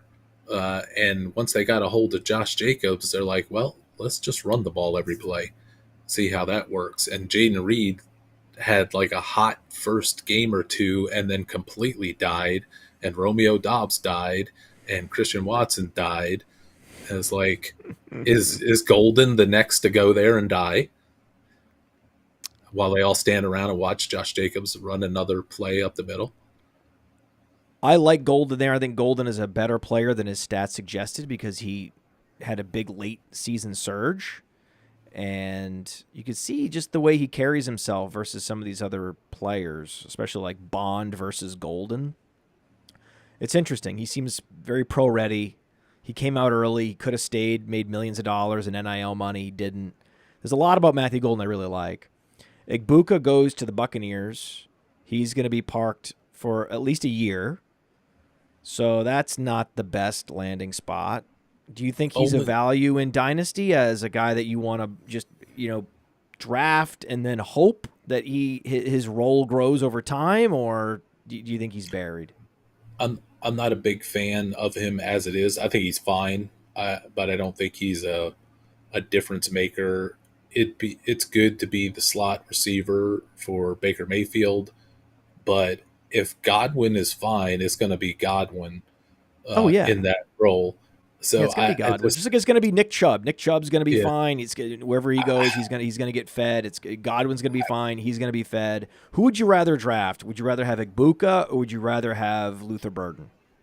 do Ibuka just because Burden is way buried with younger wide receivers. In a year, Yeah, Mike Evans yeah. might be moving on.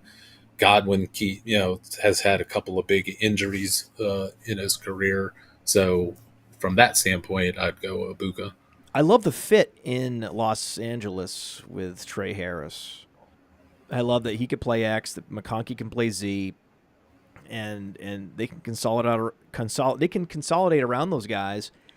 And yeah, sure, like Johnston can go out there and Q Johnson, you just do your thing, buddy. Make some plays here and there. We'll scheme you into space for a handful of touches, no problem. But these are going to be our two main guys, Harris and McConkey, and I think that's sort of the perfect spot for Harris, especially Harris going second round, not third round. And I think Quentin Johnston's probably closer to getting cut than to being a starter for the Chargers. But as bad as Quentin Johnston was, God, he Quentin actually Johnston's so he bad. actually he actually put up some numbers in games last year.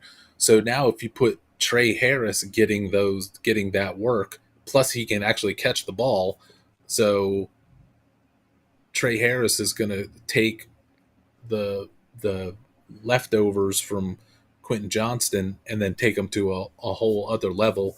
Gives Herbert more options uh, to step up the passing game. Gives Harbaugh more options. I know he wants to run, but they've got quite the wide receiver group there between McConkey and Harris. I love McConkey. I love, but I'm telling this guy from the Keandre Lambert Smith, he's going to be the other star. He's really good, and he's just going to plug right in there. I'm not playing him hot for fantasy because he's buried like Burton is, but they've all of a sudden the Chargers have a great trio of wide receivers where last year they're running around with Quentin Johnston dropping the ball and Jalen Reagor for some reason was still in the NFL.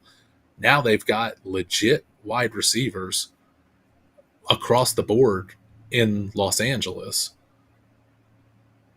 And they get Gadsden at tight end, who's a kind of a version of Elijah Arroyo.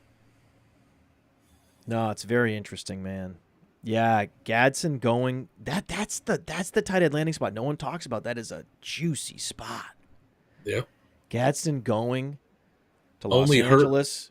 And Keandre Lambert Smith. Now, this is the guy they want. This is the field stretcher they want.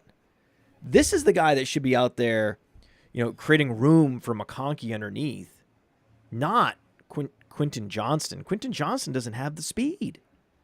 Lambert Smith can run it like a 4.37. And he's got like the 19.6 yards per reception in his final year at Auburn. Played in the SEC, 5th round pick.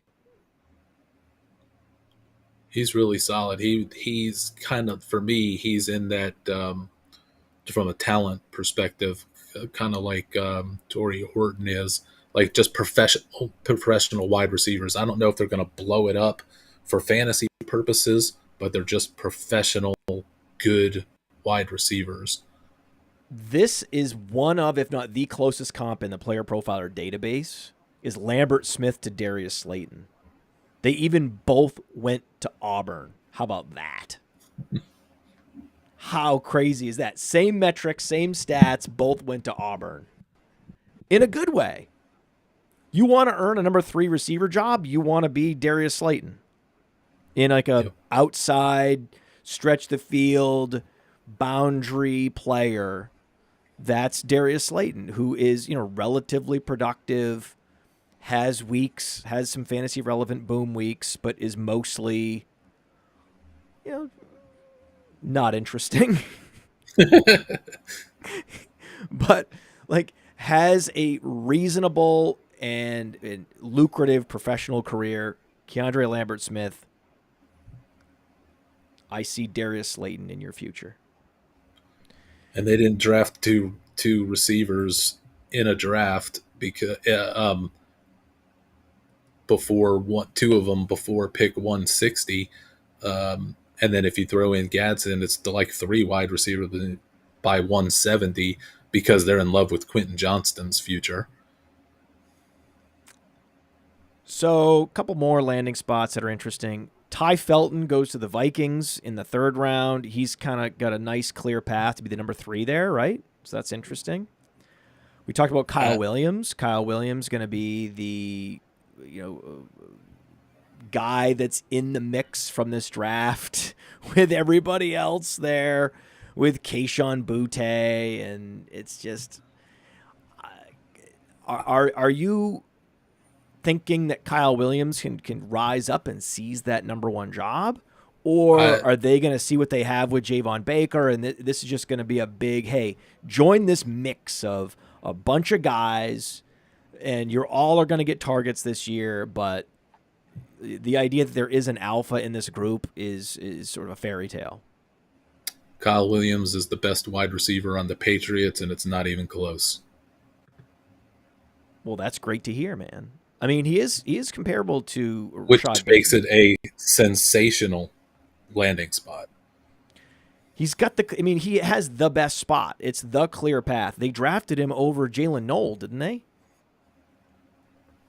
Yeah. Oh, almost positive that is the case. I was shocked when that came in, and they drafted him over Knoll. I was like, what? Kyle Williams' talent, Kyle Williams' talent-wise deserves to be in that upper tier of wide receiver prospects with Knoll, with Higgins, with Harris. I think he had a transfer out of UNLV. Ricky White. Yeah, I didn't think that the NFL would need to go that high for him, but the fact that they went 3rd round or early 3rd round shows that they're vested. I think Jalen Polk is gone. Javon Baker will be gone.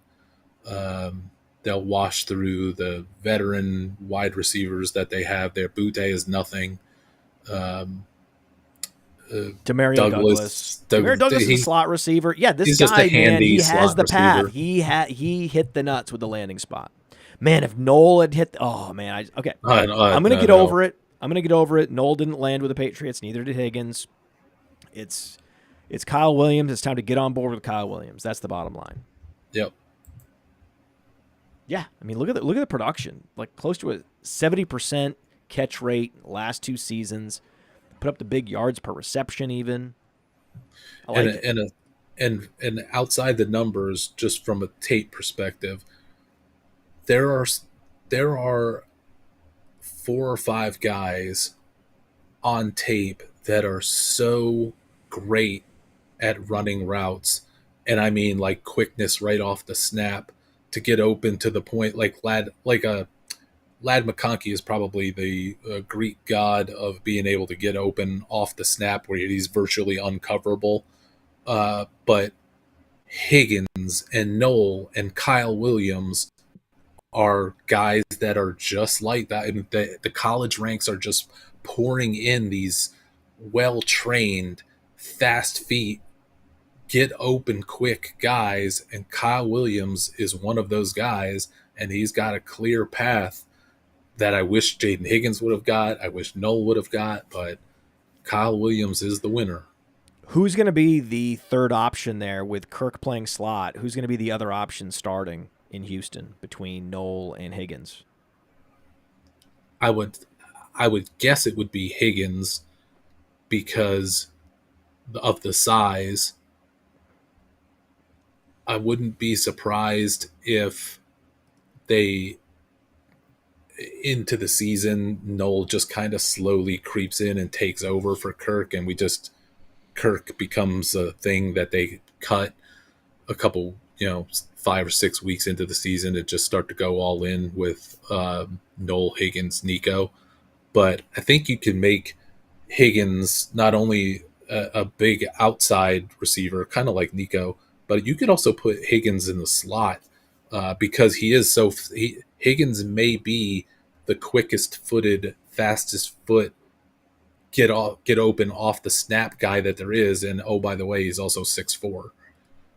So he can be a dangerous giant slot. He could be an outside receiver. You can do a lot of things with him.